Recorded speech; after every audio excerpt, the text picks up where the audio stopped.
you was to tell me that Jethro had a mountain lion. I tell you it's true.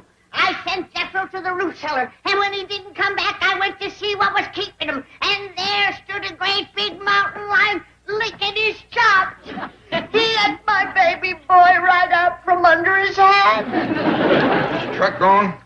Mountain lions don't eat trucks. They is flesh eaters. I know that, but I figured if the truck was gone, that might tell us what happened to Jethro. I told you what happened. He was ate by a mountain lion in the root cellar. Now, you gonna get your gun and shoot him before he eats the rest of the family? It's kind of dark in that root cellar. What you seen might not have been a mountain lion at all. I tell you, I seen him.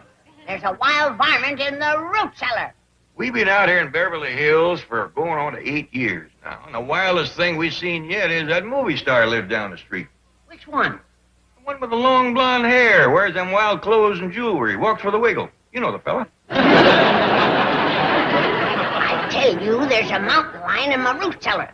Now, are you gonna shoot him or do I have to? Quick as I have this cereal, I'll take a look. How can you sit there eating cereal at a time like this? It ain't easy. My eyes. Fireman's eating your kinfolks and... Jed, Now what? where's Ellie?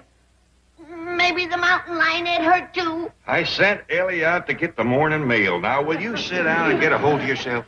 Here's the mail, Pa. Oh, fine, Ellie. Now, run fetch your pa's gun. He's gonna shoot that mountain lion in the root cellar. Giant gonna shoot Herman. Herman?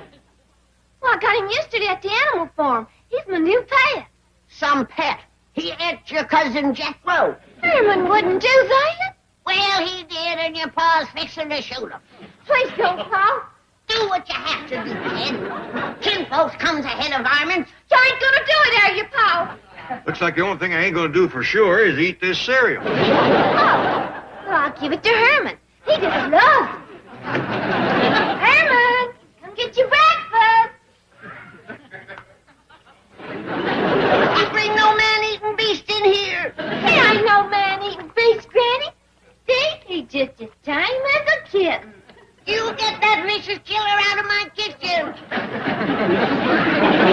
Come on, Herman, with this scoop. You see, Jed? I told you I seen a man-eating beast. Yep. Now, if you'll fetch me another bowl, you'll see a man eating cereal. Looks like somebody has sent us the latest copy of the Silver Dollar City News. Who was it? Don't say. Well, doggy. Guess who's getting married?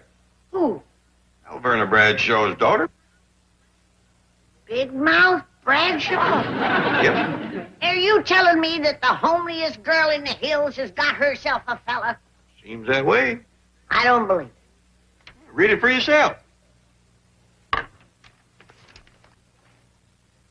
Here it is, in black and white. Yep. Alverna's daughter is getting married. Yep. I don't believe it. Afraid it's true, Granny. You realize what this means? I'm afraid it means I ain't gonna eat this cereal. We've got to get Ellie Mae married right away. Why? Because Big Mouth Bradshaw is 2 days younger than Ellie.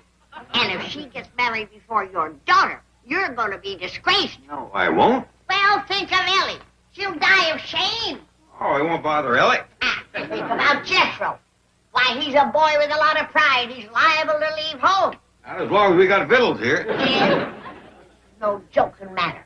We've got to take Ellie back to the hills and get her married right away. There's no time to lose. Why the hill? 'Cause that's where the men are the marrying kind. Could we talk about this after I have my breakfast? I'm powerful hungry. No, Jed. We've got to settle this matter right now. There's no time to lose. Well, all right. You go next door and ask Mr. Drysdale, would he keep an eye on the place if we go back? Good idea. Granny, how about the bill? Oh, thank you, Uncle Jed. Where you been, Jethro? Been to college. Yeah, college, huh? Good for you. How long you been going?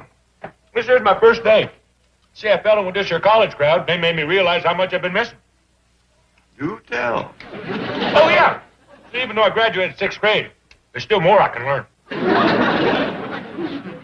I'm proud of you, boy. Thanks, Uncle Jeb. It's fun, too. Real nice bunch of fellas. And talk about smart. Any of them fellas unmarried? All of them, as far as I know. Well, you reckon you could fetch home one of them college fellas, introduce them to your cousin Ellie? Fetch home a whole bunch of them.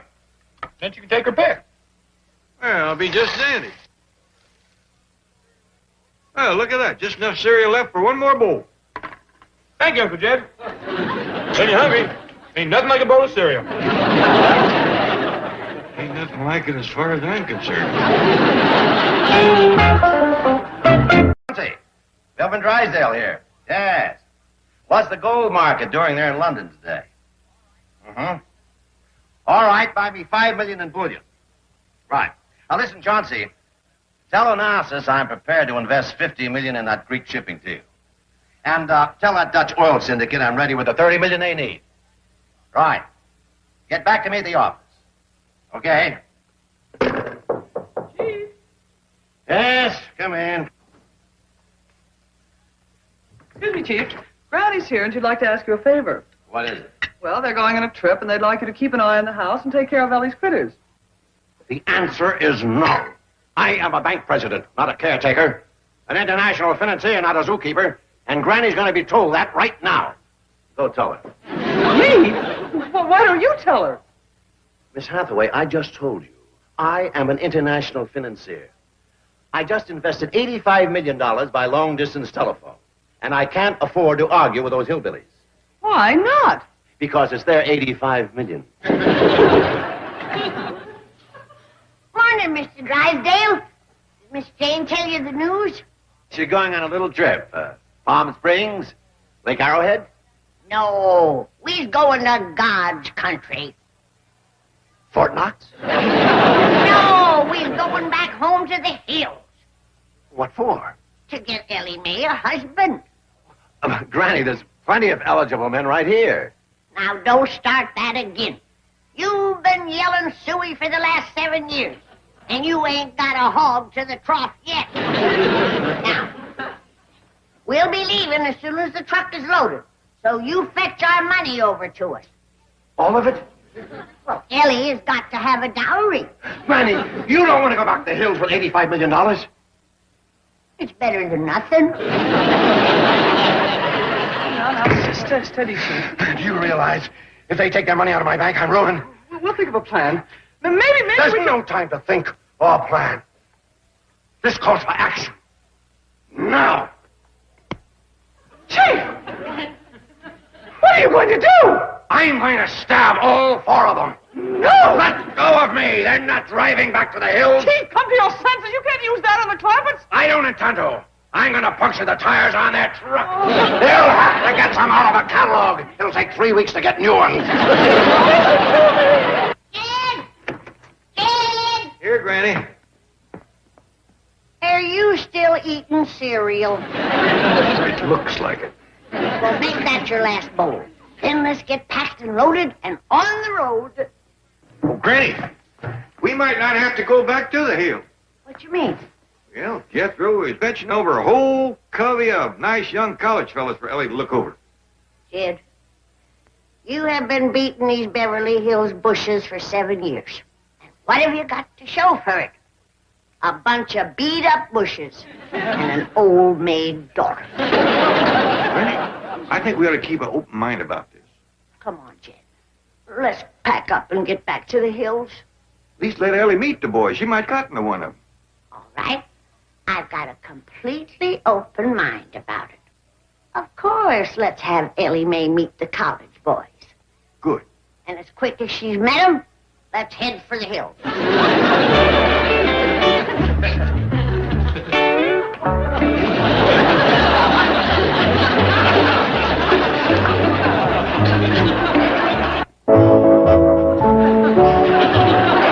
Groovy place. All right. Jethro. He's his college student? Yes, sir. Fetched him right off the campus. Oh, this here's my Uncle Jed. Howdy. Hey, man. How are you? Oh. This here is Mitch. He's been to 12 colleges. Ah, it's a dandy record. What all did you study? Study? They don't study. They protest. Well, what did they protest? Everything. You name it, they protested. They march up and down in front of the college holding signs. Well, how about you? Ain't you learning nothing? Oh, yeah. I'm carrying 3 subjects. Oh, good, good. What are they? Down with the dean, down with the faculty, and down with the regent. You walk around carrying signs too, huh? Heck yeah. That's what college is all about. Well, don't you go inside at all? Starting tomorrow, I do. They's gonna let me bust down the dean's door and tie him up. Why are you going to do that? Because I'm part of the academic revolution. I'm fighting for intellectual freedom. I'm throwing off the shackles of the economic power structure and putting down you corporate entities and conglomerates. I have done solved my identity problem. I know where I'm going and who I am. I'm free to make up my own mind and do my own thing. And what is that? They ain't told me yet. I got a couple of things to tell you. Dad, Yeah, Granny? is them fine young college students you was bragging on here yet? Stay where you are. I'll be right there.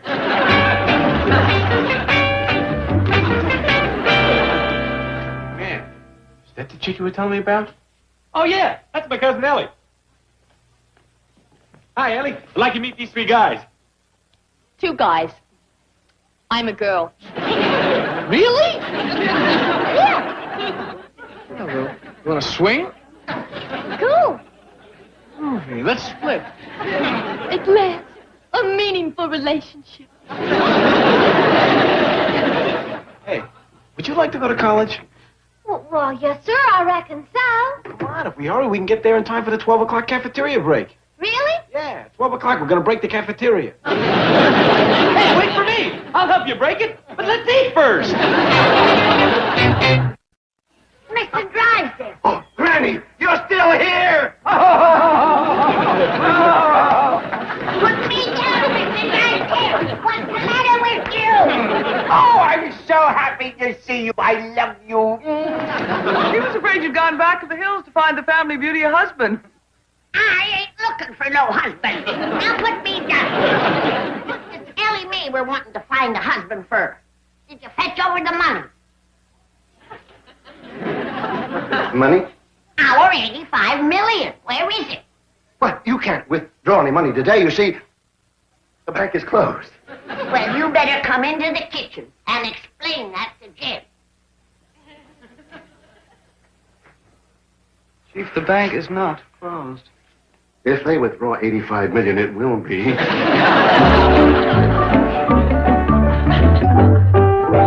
Jim! Not another bowl of cereal. That's right. Not another bowl of cereal.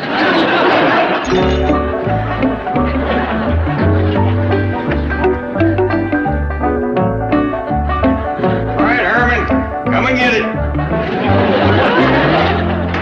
Oh, Mr. Clampett, what's this ugly rumor about your going back to the hills? Well, I wouldn't exactly call it ugly. And we've taken our money with us.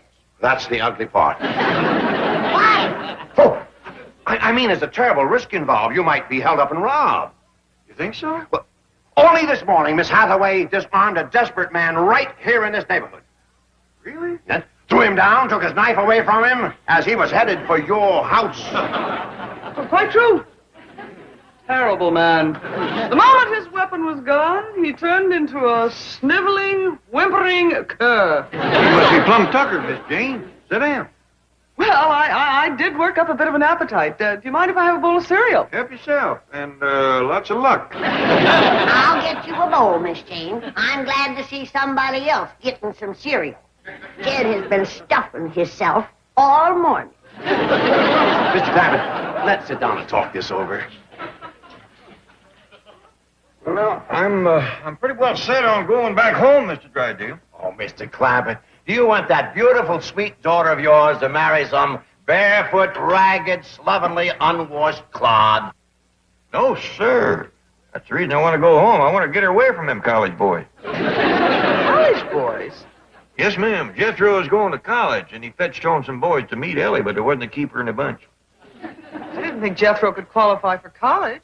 Oh, yeah. He can march and protest with the best of them. Carries them signs higher than anybody. Mr. Clampett, please stay here. There's no guarantee that you'll find a husband for Ellie back in the hills. Ah! If Big Mouth Bradshaw can get a man, Ellie can get a dozen of them. I kind of think we ought to give it a try. There's some mighty fine boys back around Bug Tussle, Silver Dollar City. And besides, we's lonesome for the hills. Mighty pretty back there this time of the year. Leaves turning. Well, you'll come back right away, won't you? I kind of like to do a little trout fishing with old Jim Owen. He knows where them big rascals hide out. And you can go hunting and get me a brace of wild turkeys for Thanksgiving. Thanksgiving? The best hunting is right after the first snowfall. Oh, Jed, let's stay for a white Christmas. Christmas? You know, my favorite time of year back home is when the dogwood blooms in the spring. Spring? Hard to beat summer in them cool woods. Summer? That makes a whole year. That's right. Time sure flies in the hills. Yeah, a year would only tease us. Let's just stay there. Hi, everybody. I'm Paul. I'm a college girl now. Where have you been? Been in a protest march out to college. Don't draft me? Where did you get that? Well, I didn't have a sign to carry, so I took this away from a fella. What happened to your pretty dress? Well, I traded it for these groovy threads that I got at the Campbell Slop Shop. Slop shop. I think she means swap shop. Come with me. Where are we going? Back home to the hills. You are gonna beat Big Mouth Bradshaw to the altar. Hey, soul cousin. Did Ellie tell you about the raid on the college cafeteria? Wiped them out. Ain't got a bit of food left. It sounds like a mob. How many were there?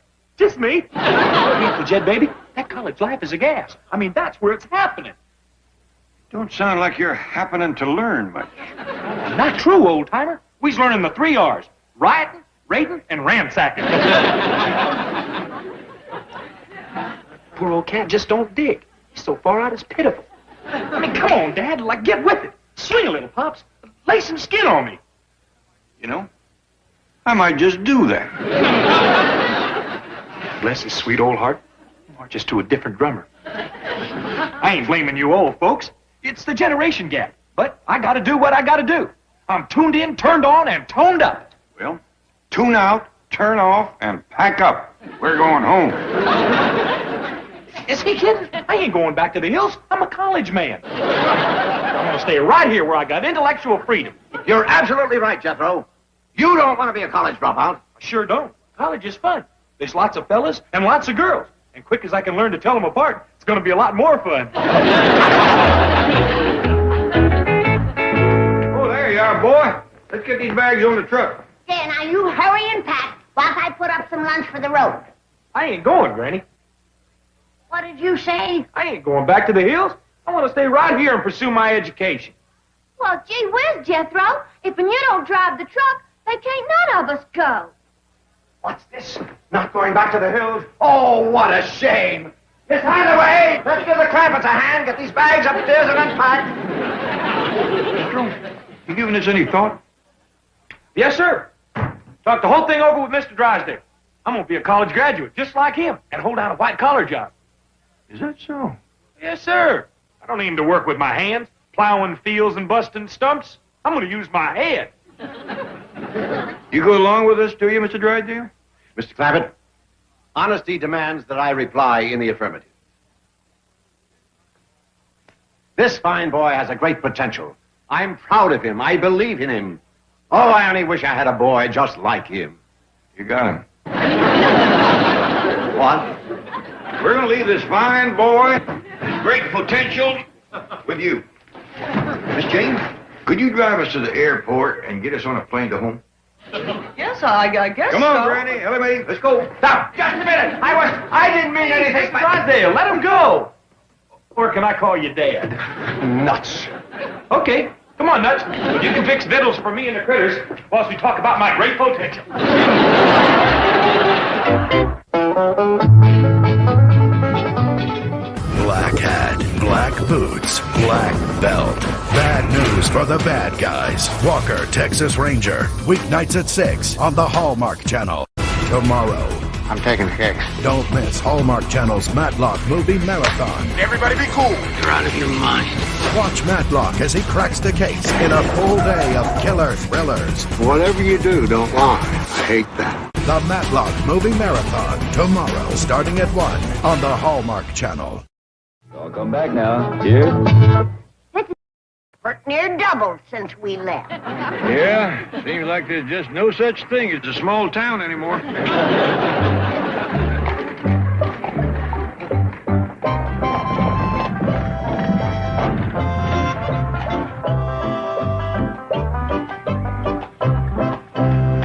Howdy, Shad. Howdy, Mr. Heller. Howdy. How's Molly? Fine and dandy. Well, who was that, Chad? Dogged if it didn't look like the Clampetts. Thank you, Burl. Enjoyed it. Dandy ride. Oh, Jed and Ellie Mae, just take a whiff of this mountain air. Take it easy now. This clean stuff is going to take some getting used to. Bye, Mr. Burrow. Thank you. All right. I thought it was you, Clampetts. Welcome home. Thank you, Mr. Heller. Good to see you, Shad. Why, Shad, you old beaver. What happened to your beard? You trimmed it off. Oh, I didn't exactly trim it, Granny. I got the pump in the forge too hard and it caught fire. Where's Big Jethro? Well, Jethro stayed back in California. He's going to college now. Oh, do tell. What's he studying? Well, as far as I can figure, it's mainly protesting. Well, what's he protesting? As far as I can figure, it's mainly college. Then why's he going? Shad, that's as far as I can figure. Jed, we best get settled in. See you later, Mr. Heller. Yeah, see you at the fair.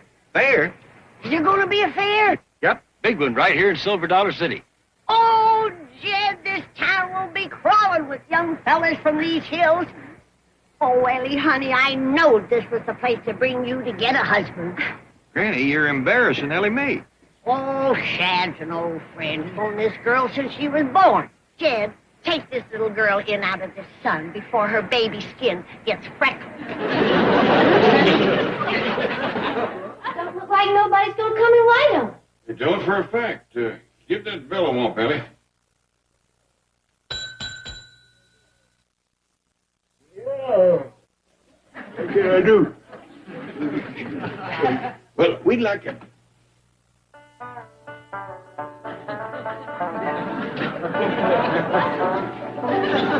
Ain't you Shorty Killen? Yeah. Ellie Mae, I used to go hunting with this rascal when we was boys. Shake hands with Shorty Killen. Howdy, Mr. Keller. Howdy, Ellie Mae. I don't remember you being that short. I remember being this short myself. No wonder I'm sitting down. Yeah. Your face is commencing to come back to me now. Yeah. I remember you. You're Jed Clampett. No. Yeah, I am. No. I remember Jed Clampett. He's a much younger fella.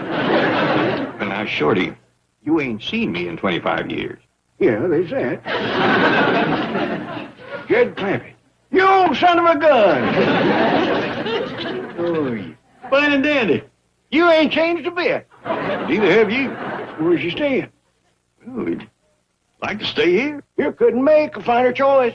Well, now, all we need is 2 rooms. Granny and Ellie can double up. 2 finest hotel rooms in the county's right upstairs above us. They faces on the main street. There's got a porch and a balcony. There's 2 dandy beds in the room. Perfect. We'll take them. There's already 2. But there's 2 rooms in the back. Not quite as deluxe, but comfortable. All right, we'll take them. They's took 2. What have you got? Jed, I'm afraid the fair has just got a swamp. The hotel is booked solid, all 4 rooms. Let me see if you can catch the buggy driver. We might need him. Oh, yes, sir, Pop.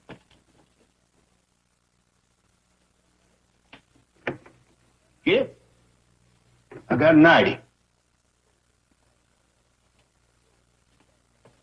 There's a show business act got them 2 front rooms. This year was fair. 3 acrobats or jugglers or some such out of Kansas City. Likely a wild bunch. I'll just put them up over at my house and give you them rooms. Well, we don't want to turn nobody out. Oh, I'd rather not have them fast, loose show people here in the hotel nohow. At my house, I can keep an eye on them. Well, that's mighty nice of you.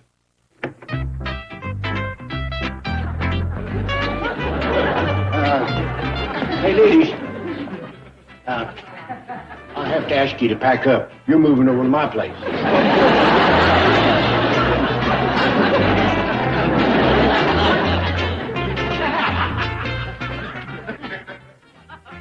How'd you like to be gathering eggs and find them in the nest?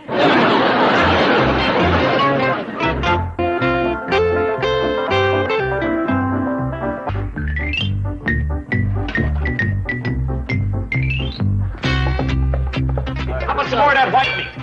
That was my hand, and keep away from it.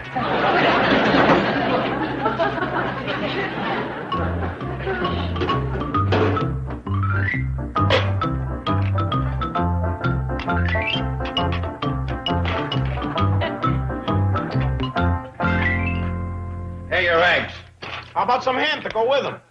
And some more biscuits, too. Nothing doing. I'm through cooking for you rotten kids.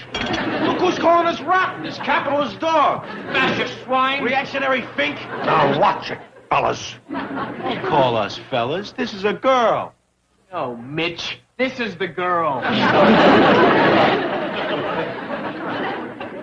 Big deal. Hey, can I have some more eggs? No, you can't. Why don't you and your freak-out friends go clutter up a campus? We're still hungry. So, mug Howard Johnson. I got a bank to run. Hey, Jethro, this establishment cat's putting us down. Hey, establishment cat, are you putting us down? How can I? You're already as low as you can get. Let's get together a couple of 100 flower children and march on this cat's bank. And picket, protest, and demonstrate. Yeah. Yeah. Yeah, we'll show you we're full of love. Right. You call that love? Yeah, man. We love to picket, protest, and demonstrate. Jethro, they'll wreck my bank. Talk to them. I'm with them, Whitey. We's gonna get you honkers. We's closing you up, Mr. Charlie. Jethro, that's not our bag. That belongs to another group on campus. Oh, yeah. You done broke your last treaty with us. You stole our country and herded us on the reservations. Pale-face, speak with fork. Oh, yeah. Come on, gang. Let's go down to his bank and organize a demonstration. Yeah. Wait a minute, fellas. I mean, fellas and girl. You don't want to demonstrate against me. I relate to you. I dig you. I love you. I'm not a banker at heart. I'm a flower child. Hello? Oh, yes, ma'am. Just a minute. Miss Jane wants to know how soon you're coming down to the bank. Give me that phone. Now listen, you capitalist stooge. I'm not coming near that temple of greed. I've associated myself with a fine young group of strikers and demonstrators. And we say down with the moneylenders. Down with the dollar. We shall overcome. Did I hear correctly? The president of this bank called it a temple of greed? Down with the moneylenders, down with the dollar? Why, I'll have that man arrested and charged with treason. Oh, Mr. Parnell, wait. The executive committee of the Bankers Association will meet in emergency session this afternoon to consider the fate of that seditious maniac. Oh, Mr. Parnell, please, let me explain. Mr. Drysdale has been under a terrible strain. You see, his largest depositors have left town, and he's worried about losing $85 million. You mean this bank has an unsound financial position as well as an unsound president? Oh, no. They haven't withdrawn the money yet. In fact, Mr. Drysdale is hoping to leave today for Silver Dollar City. That sounds like a Las Vegas gambling club. Oh, no. Silver Dollar City is a little town. It's located back in the hills where the Clampetts came from, and they've gone back there to find a husband for Ellie Mae. So, Granny, you gotta come tell Bernie Bradshaw. Are you gonna scrap with her? No, she ain't. There ain't gonna be one unpleasant word spoke. But, Jed, I know Elverna. She'll lord it over me because Big Mouth is getting married ahead of Ellie. Don't call her daughter Big Mouth. Her name is Victoria Rose. Oh, please, Jed, don't make me face Elverna. She'll go to reviling me and abuse me, and I'll lose my temper. Yeah, well, maybe you best duck inside. I know you got a short fuse. And she's just the punk that can light it.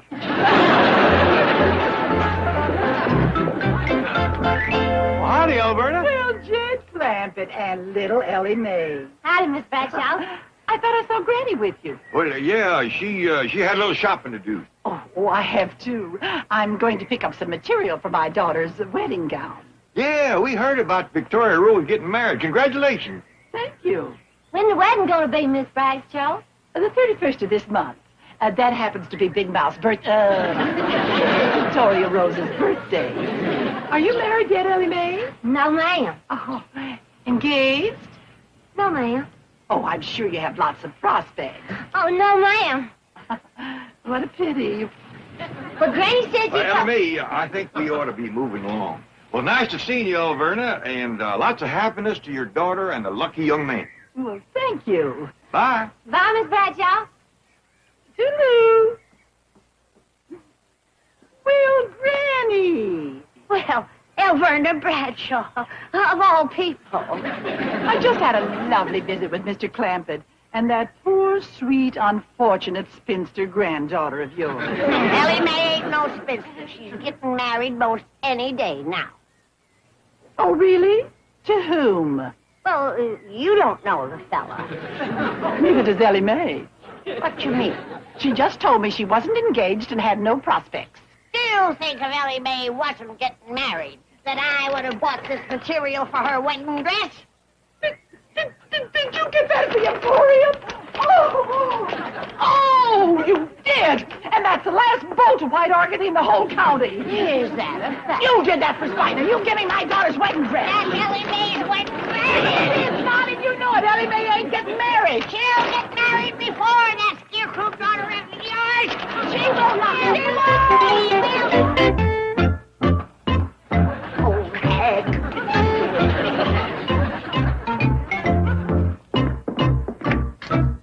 Hi, Granny. I don't want to talk about it. It's over and done with, so I don't want to talk about it. Well, ain't you gonna ask me what I don't want to talk about? All right. What is it? I don't want to talk about it. Your move, Shorty. She is the meanest, most spiteful woman that ever walked the face of this earth. And it won't do you any good to ask me who I'm talking about, because I wouldn't soil my lips with the mention of her name. Now, who can that be? Elverna Bradshaw, and shame on you for dragging it out of me. Now that it's out in the open, you and me has got to see that Ellie beats that big mouth Bradshaw to the altar. Our honor is at stake. I don't hardly think it is. Am I the only one in this family with any pride? No, but you're the only one that made a bet with Elverna Bradshaw. Where'd you hear that? All over town. You and Elverna drawed quite a crowd. You ain't gonna let me lose, are you, Jed? You and Elverna had no business making that bet. Well, there's just so much golden a body can take. Would you like to be called a mealy-mouthed liar? A prune-faced old bag? No, I wouldn't. Well, neither did she. I got to leave for a few minutes. Would you keep an eye on the hotel? Be glad to, Shorty. Jed, you gotta help me win this bet. If I lose, Elverna Bradshaw gets to kick me clean to the top of Dewey Ball Mountain. Granny, you got nobody to blame but yourself. Oh, but Jed, Elverna's got a kick like a mule. And them sodbusters of hers is that big, with soles that thick. If she puts shoes on, she'll kill me. Ain't you gonna do nothing? Yep. I'm going to write a letter to Jethro. Poor boy is out home there all by himself. Jethro is fine. Mr. Drysdale's looking after him. Come on, Mr. Drysdale, always wait. Beautiful, baby. You see? I told you I was one of you. A flower child.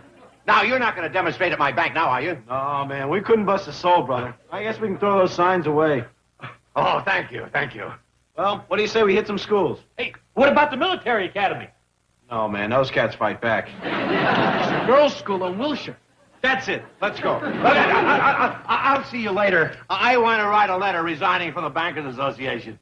How you swinging, Daddy? Skin. Huh? Oh.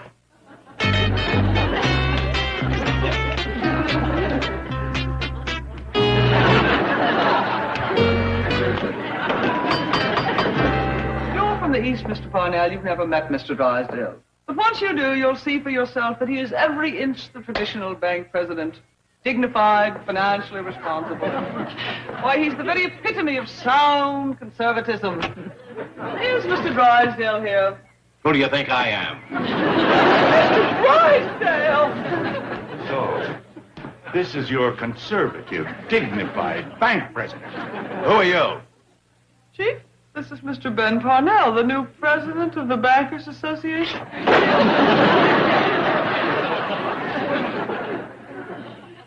Down with the dollar. Bust banking. Stamp out interest. Why, you...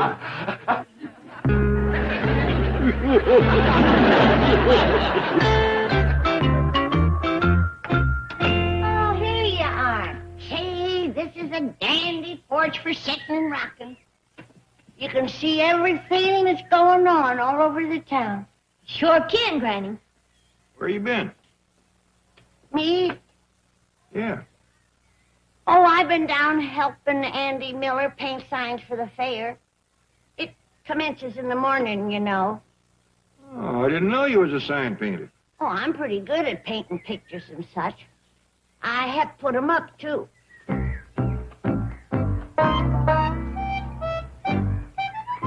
Elverna Bradshaw by Granny? Why, that miserable little wretch! Oh.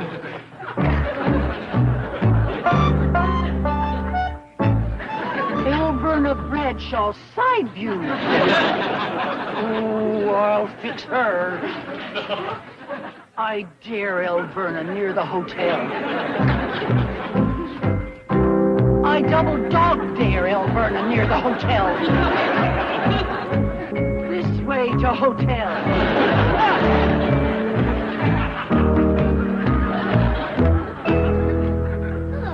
Ain't that Alberti Bradshaw heading toward the hotel? Sure enough is. And how come? Oh, I hope she ain't coming to pick a fight with me. If she does, Granny, you can bust her foot. And she can't keep you up, Dewey Ball. Ain't gonna be no fight, is there, Granny? Oh, saints preserve us, no, Jed. Unless the woman provokes me to the end of human endurance, I'll speak only words of kindness to her. That's a spirit, Granny. Here I am, you miserable little knothead. Please, Alverna, don't call Jed Clampett names like that. I'm talking to you, Granny, you rat-faced little warthog. She's provoking me, Jed. True. But remember, a soft answer turneth away wrath. Blessings on you, Alverna. You come down here and I'll bless you from one end of town to the other. You chicken-livered, yellow-bellied little runt. She provoked me again, Jed. She did for a fact. Peace on you, Alverna. Take a piece out of you, you little buzzard. She done it again, Jed. Dogged if she didn't. She mean-mouths you one more time, I'm gonna have to turn you loose. May the bluebird of happiness flutter over your head, Alverna. Are you gonna come down here or do I have to come up and get you, you sniveling polecat? That did it, Granny. Go get her. Okay, busted 10-foot Bradshaw. Here I come.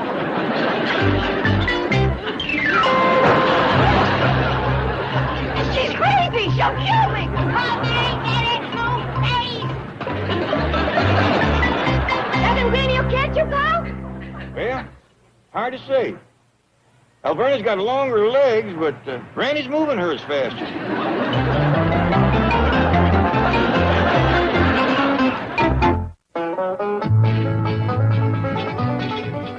Black hat, black boots, black belt. Bad news for the bad guys. Walker, Texas Ranger. Weeknights at 6 on the Hallmark Channel. What's my code name? Jane Bell. Leading a double life, she was hired to get inside. I've got a new development in our puzzle. An inside man. But getting too close to the truth could be murder. Jane Doe, Vanishing Act. Premieres Friday night at 9 on the Hallmark Channel. Come back now, dear. This has been a film right.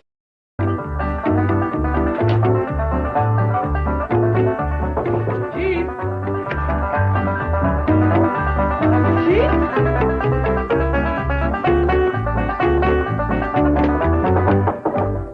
Oh, come in, Miss Walsh. Thank you. I have some papers for Mr. Drysdale.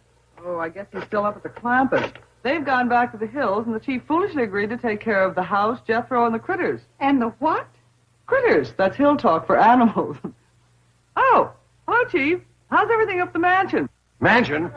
You mean menagerie? This place makes the zoo look like a... Just gave you a stack of pancakes, you glutton. Sounds like Jethro. No, that's the bear. You're cooking pancakes for the bear? I'm cooking pancakes for everybody. I figure that's one thing they'll all like. You see, with syrup... Correction. One of them doesn't like pancakes. Listen, Miss Hathaway, get me on a plane to the hills right away. I've got to bring the Clampetts back.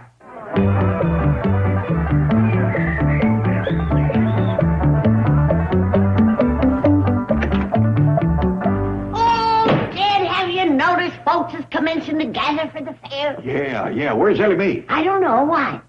Well, it's having a cake baking contest for all the single girls, and the single fellas is going to judge. I got to find Ellie Mae. But, Jed, she's such a miserable cook. I know. I got to make sure she don't enter. Morning, everybody. Morning. Morning, Ellie. Done entered 3 contests already this morning. Was one of them cake baking? Oh, no, sir, Paul. I entered that one yesterday. Oh, Ellie, honey, there's going to be lots of nice-looking young fellas in town for the fair. You don't want to spend the day in that hot kitchen baking a cake. Oh, I baked it last night when it was cool. All I got to do now is decorate. What other contest did you enter, Ellie Mae? Oh, basket weaving and post hole digging and barn raising. Jed, what are we going to do about that cake? Well, them other contests might help us. We could hide it in our basket, bury it in the post hole, and raise a barn over it. Yeah, Verna Bradshaw, I thought I run you out of town. Granny, morning, Elverna. It's a mighty fetching outfit you're wearing. Thank you. I made this hat myself. Is that a hat? I thought your hair was on fire. Mr. Kellum. Yes, Mom? I'm looking for a suitable place to hold my daughter's wedding reception. Oh, yes, I heard your daughter's getting married. Congratulations. Thank you. I understand your dining room might be available? Yes, ma'am, and it is a dandy. It'll accommodate 12 sitting at the table, or 20 if they each standing. What they call buffet style. Now, we'll talk about the decorations and the menu later, but I would like some white doves. Oh, they may be hard to find. Would you settle for roast turkey? Mr. Kellums, I meant live white doves to sit around billing and cooing. Oh, well, if it's live birds you want, let me get you some purple martin. They not only bill and coo, but they'll keep down the bugs. Kellums, can I borrow your broom? Oh, howdy, Miss Bradshaw. Ellie Mae? I dropped my cake on the kitchen table, and it busted into little pieces. That's a shame, Ellie. Well, I guess that'll keep you out of the cake baking contest. Oh, no, sir. The cake's fine. It's the table I gotta sweep up. Oh, sweet girl. Too bad she's such an atrocious cook. Now, my daughter is a wizard in the kitchen, besides being divinely attractive. Big mouth attractive. Why, that girl is so homely. If she dropped her handkerchief in a Boy Scout camp, she'd have to pick it up herself. Victoria Rose is the belle of this county. Believe me, a lot of men are going to be miserable when she gets married. Really? How many men is she marrying? Oh, you little prune face. Look who's calling me a prune face. Why, you got so many wrinkles, your face could hold a 5-day rain. Ladies, listen. Prune face. I think the fair's about to begin, and y'all don't want to miss the opening square dance. That's true. I think I'll stroll over to the pavilion. Too bad Ellie took the broom. You could ride. I'm not going to stay in here and be insulted. Well, if you'd rather go outside and be insulted, let's go. Ain't going no place but upstairs. Oh, Dad, I want to watch the square dance. You can watch it from the porch up there. Now scoot. But, Dad, I won't be able to see. Granny, you got eyes like a hawk. And a face to match. Well, Werner, you're going to get yours. Granny sure love to Terry and Dale Verna, don't you? Yep. Been going on for years. I keep hoping Granny will quit, but she's a hard dog to keep under the porch. So,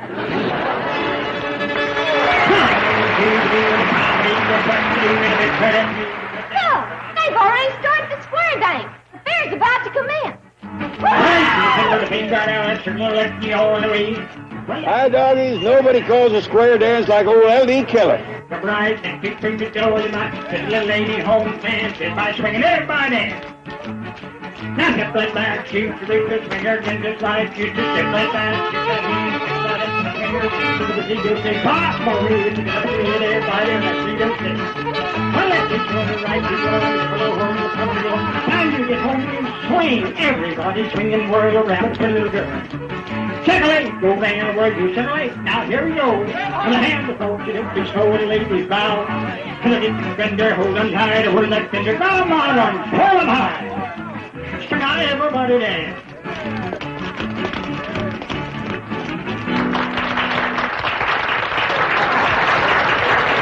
Well, now the fair is officially open. Come on, Ellie. Let's go pick you out a husband. Oh, wait a minute, Granny. Hold it. Hold it, Granny.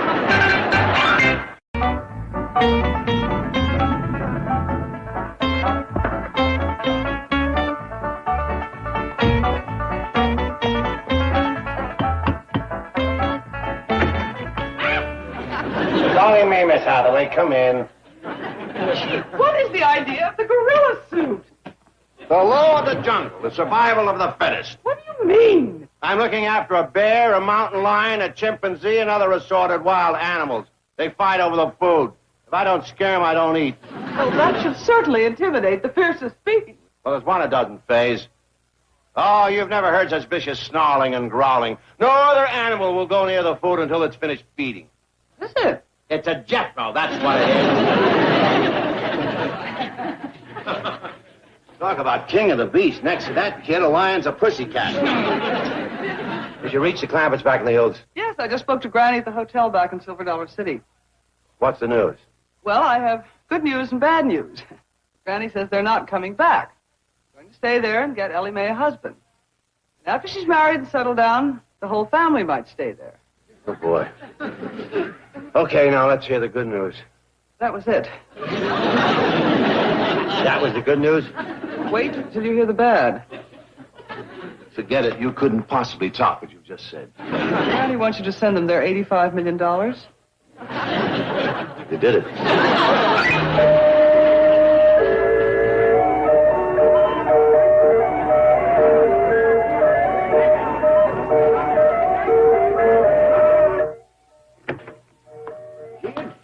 Did you ever see so many people in all your born days? I don't think I have, Shorty. I lost Ellie and Granny in the crowd.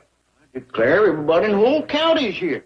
Must be at least 200 or 300 people. Say, Shorty, while Ellie's gone, I'd like to snatch that cake of hers and get shit of it. Oh, you're too late, Jed. She rolled that cake out of here half an hour ago. Rolled it out? Well, good putting her the size of a wagon wheel. Now, why in the world would... Well, I got a big oven back there, and I reckon maybe she figured to win on size alone. Knowing Ellie's cakes, that thing must have weighed a ton. It bowled the floor, mine. But it was sure pretty, Jed. Decorated so fancy with her name wrote across the top in ice and Ellie Mae Clampett. There goes any chance of denying who done it. Don't you worry, Jed. As pretty as Ellie is, there'll be some young fella bid on that cake. Just so you don't bite on it. I wonder where Granny and Ellie went. Oh, I recollect Ellie saying she'd entered basket weaving. Maybe they's there.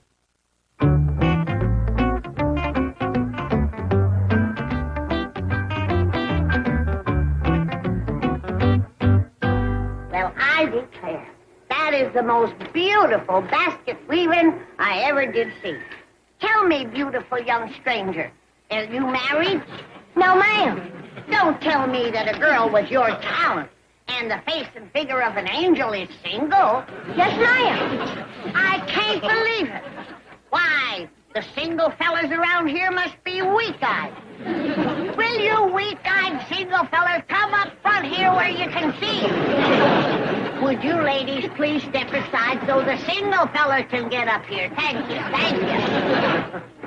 Now, tell me, beautiful blonde young single lady, where you from? Pine Bluff. I was talking to this beautiful blonde young single lady that's weaving this basket. Where you from, darling? Beverly Hills, California.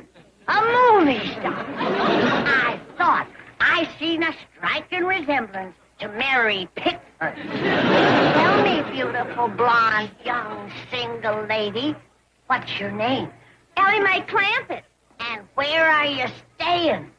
At the Silver Dollar City Hotel. Did you hear that, you single fellas? This beautiful, blonde, young, unwed stranger is staying right here amidst you. Stranger? What are you trying to pull? Ho, ho, ho! You know very well that this girl is your daughter. Come on, stranger, let's get out of here.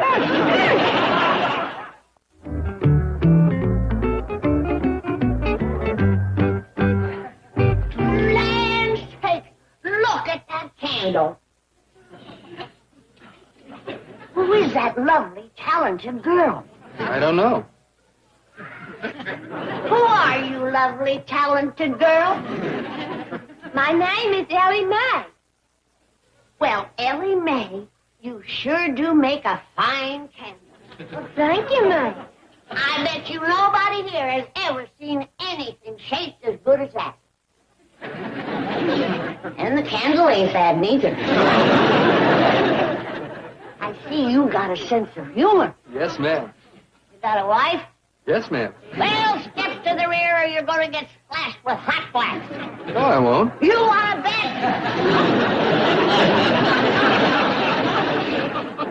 When did you learn to make candles, darling? When I was 10 years old. Did you hear that? She's only been making candles for 4 years. Oh, I bet your husband is proud of you. Well, I ain't married. Did you hear that, folks? This beautiful, talented, teenage, candle-making love goddess ain't married. I bet you single men is astonished.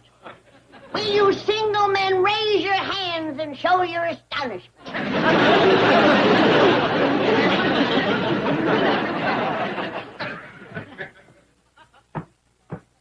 Let them single, astonished young men step forward while I ask this beautiful, talented, teenage, candle-making love goddess a few questions. What is your full name, child? It's Ellie Mae Clampett. Don't tell me you're the daughter of Jed Clampett. Yes, ma'am. The multi-millionaire? Yes, ma'am. The man who's going to put all of his $85 million into his daughter's dowry? Well, I don't know. Did you say that, Paul? He ain't here, is he? Right behind you. Now, folks, it's easy to see why this girl is so beautiful. This is her handsome paw. Not only handsome, he's the kindest, sweetest, most even-tempered, understanding, forgiving man that ever lived.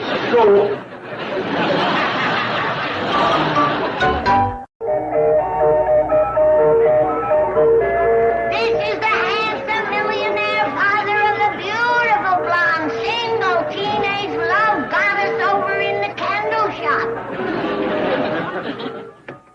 Kid, did something happen, Granny? Not yet, but it's going to. She don't stop showing Ellie Mae around this fair like she was some kind of a pet hog. Hear that, Shorty? He called his own lovely daughter a hog. Granny. No wonder I have to work so hard to get the poor girl a husband. Granny, I'm just about of a mind to take you upstairs and lock you in your room till the fair is over. Oh, please, Jed. You wouldn't do that to poor old Chick Allen. Chick Allen? What's he got to do with it? Well, I promised to help him sell his mountain medicine. You know, like his yarbs and his roots and his berries and such. You did? And Chick depends on that for his living.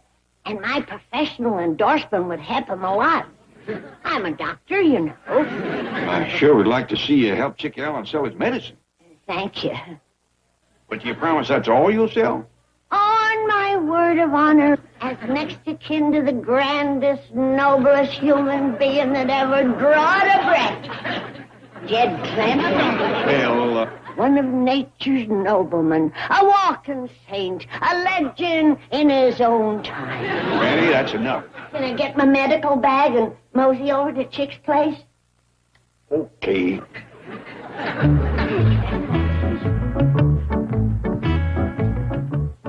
Bless you, Jed. You're a prince among men. No, kid. You can't hardly blame Granny for wanting to get Ellie married to head El Verna Bradshaw's daughter. She hadn't ought to made that bet with El Verna. Yeah, but she did. And if she loses, El Verna gets to kick her clean up Dewey Bald. That could be kind of humiliating. And painful. That's 2 miles uphill through rocks and brush. Granny ain't a young woman. Fact is, she's kind of old and feeble.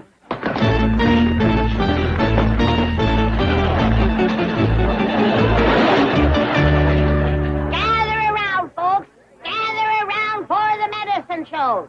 Step right up here. Right up this way. Now, seated before you is the famous Indian yarb specialist, Chick Allen, a living testimonial to the health-giving powers of his own potions and elixirs.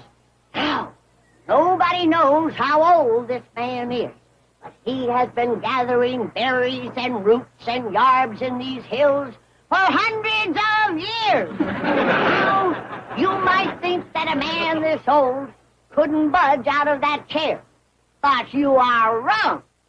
Chick is gonna give us a dance, accompanied on the fiddle by his grandson. Right this way, old timer. Get your grandson up. That's the feller, that's it. All right, let's go.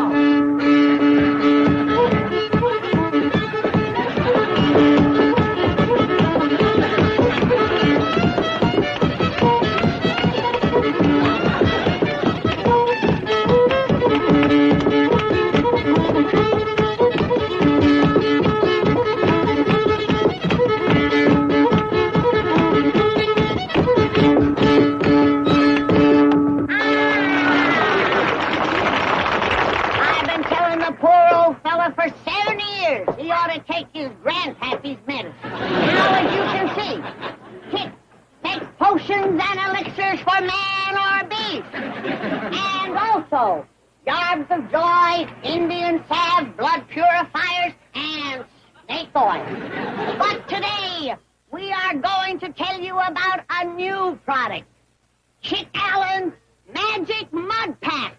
Now, to demonstrate the beautifying properties of this miraculous mud, I'm going to have to ask for a volunteer from the audience. Would some lady please step up here? Sorry, madam. We ain't got that much mud. How about another volunteer? How about you, lady? Me, ma'am? Yeah. Step up here, stranger. Sit right here. The magic mud trick, please. Now, I'm going to apply this magic mud to the face of... I don't believe it. I don't believe it. Why, this face can't be improved. Never in my 70 years of doctorate have I seen such a beautiful complexion as I see on the face of this magnificent creature. What is your name, magnificent creature? Ellie Mae Clampett? Well, congratulations, Mrs. Clampett. Well, it ain't Mrs. It's Miss. Did you red-blooded bachelors hear that? This beautiful, gorgeous young thing with the perfect features and figure to match ain't married. Oh, you're at it again. Folks, I'm Elberna Bradshaw. Oh, bless you, madam. Another volunteer. And I want to tell you... And this one needs all the help he can get.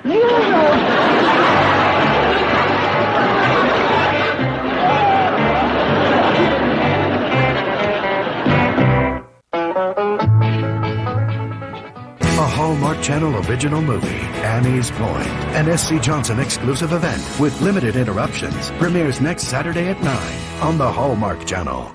Night falls. Darkness closes in. A mystery unfolds. Hallmark Channel introduces a series of original movies. Kelly Martin as Mystery Woman, Joan Larroquette as McBride, and Leah Thompson as Jane Doe. The Hallmark Channel Mystery Movie, Fridays at 9. I'll come back now. Here. This has been a film. Under. True to form, Flo was sitting in the bushes, wrapped in a blanket, looking utterly miserable in the Washington humidity. Is it not terrible to think that our nation's capital can be barricaded by one stubborn Indian? Well, now, you have got to remember she does not trust Potawatomis. Who? Politicians. They speak with forked tongue. Oh, yeah. How much do you reckon that she is going to charge Jed for the capital? Who knows? I will do my best to bargain with her. Let us go. Jed approached respectfully. Howdy, ma'am. Sequoia, Manitoba, Ponderosa. Yep, tall farmer with a mustache. That is me, Minnehaha Zuni. No, Zuni means doctor. But what is that haha business? Minnehaha means lovely lady, Shifty translated flawlessly.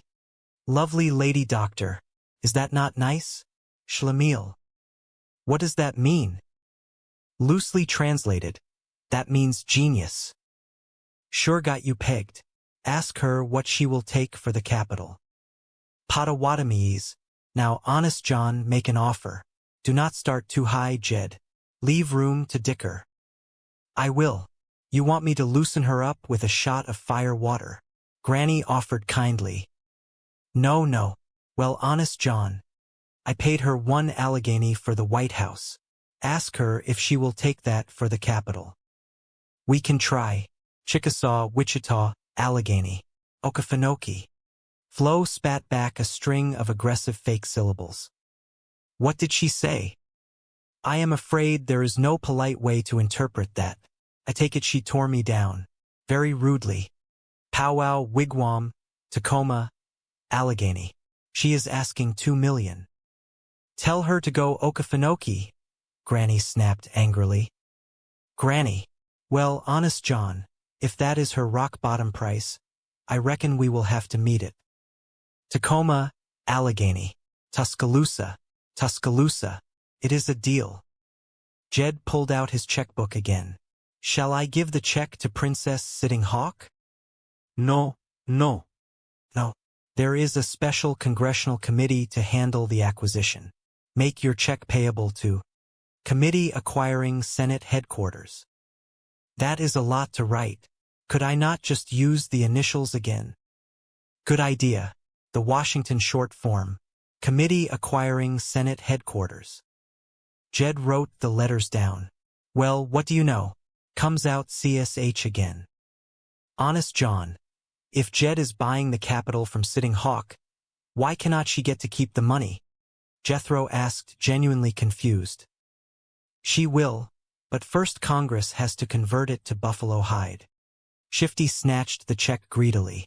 Well, there you are, Schlemiel. What was that? Oh, the Indian word for genius, yeah. Now can we get to see the president? Of course. First, however, Sitting Hawk has authorized me to offer for sale several other choice parcels of local real estate. Ixnay? Ixnay. That is the Washington Monument. Ixnay. Amscray. What is Amscray? That is the Lincoln Memorial. She will only sell them if you take them both. She does not want to break up a set. Well, I reckon it would not do no harm to look at them. Well spoken, my friend. Flo suddenly began shouting loudly. Guatemala. Guatemala pronto. What did she say? She does not want to sell the airport, but if she closes it down, where will people land? Oh, we got to have an airport. Yes. Now look, you two stroll over and take a look at the capital. I will. Reason with her in her native language. See you at the hotel. Sure do hope you can get her to Poughkeepsie, to Guatemala. I will do my best. So long. Sitting Hawk. Do not take any wooden buffalo hides. You will not. Back at the hotel, Jethro and Ellie Mae were observing the kittens. Look at Theodore Roosevelt go after that milk. He has got the best appetite of the bunch. You know. Something. Ellie? I cannot find paranoia no place. Now schizophrenia, you need it. What are you talking about? Remember in the psycho ward when they said we was either paranoids or schizophrenics? Well, this here map of the world does not show neither one of them coming. Who cares? We are Americans. A gentle knock sounded at the door. A polite hotel waiter entered, carrying a silver tray. Come in. Excuse me, sir. If you are finished, I will take the dishes. Oh, sure. Help yourself. Tell me something. Do I look foreign to you? Jethro asked earnestly. No. Why? Some folks think we are a family of paranoics or schizophrenics. What folks? The ones that had us at the psycho ward. The waiter blinked slowly. They had you at the psycho ward? They picked us up just as we was moving into the White House, Jethro explained brightly. The waiter smiled kindly, used to the eccentricities of wealthy hotel guests. Oh, well, that is a shame. I hope you enjoyed your lunch. Oh, yeah, the first two was real good. I could not finish the third. So, well, I may give part of it to Theodore Roosevelt. The waiter nodded. Sorry. Hey, will you all be quiet? You are going to wake up George Washington. George Washington is sleeping in there? The waiter asked, looking toward the bedroom. Right over yonder. Abraham Lincoln and Jefferson Davis is in that room. Swell. Glad they finally made up. The waiter chuckled warmly. Oh, howdy, Mr. Waiter, Jed greeted him, walking in from his tour of the city. Guess what, young ones?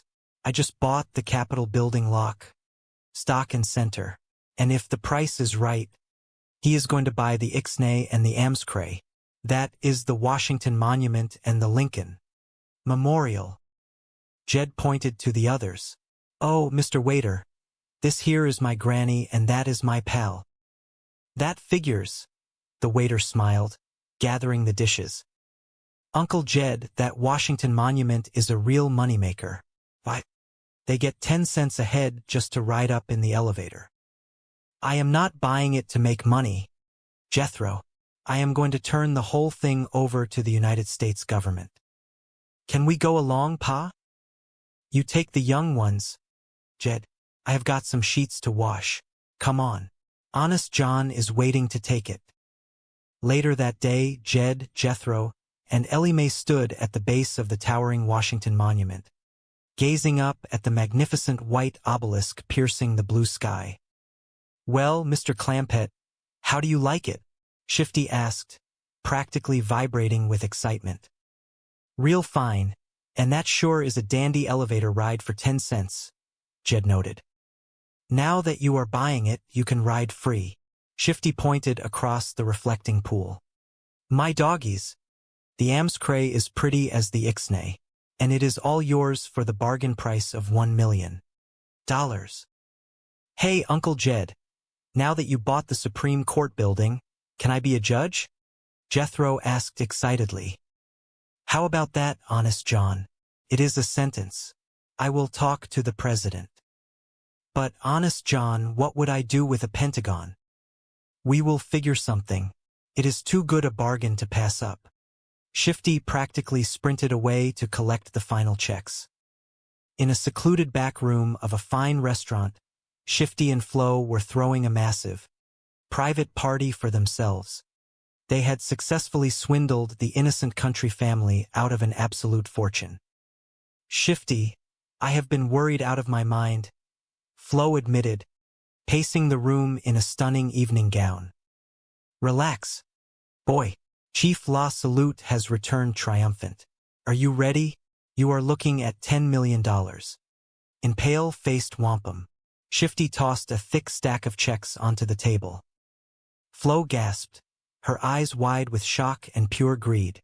10 million? And you wanted to quit with 2. Look at this. Smart control. The White House, the Capitol, Washington Monument and Lincoln Memorial, the Zoo, Supreme Court Building, the Pentagon. My friends, is a place reserved for very important visitors like yourselves. Shifty lied brilliantly, spinning disaster into flattery. Now that I recollect, they did think that we come from a foreign country. Yeah. A place called Paranoia.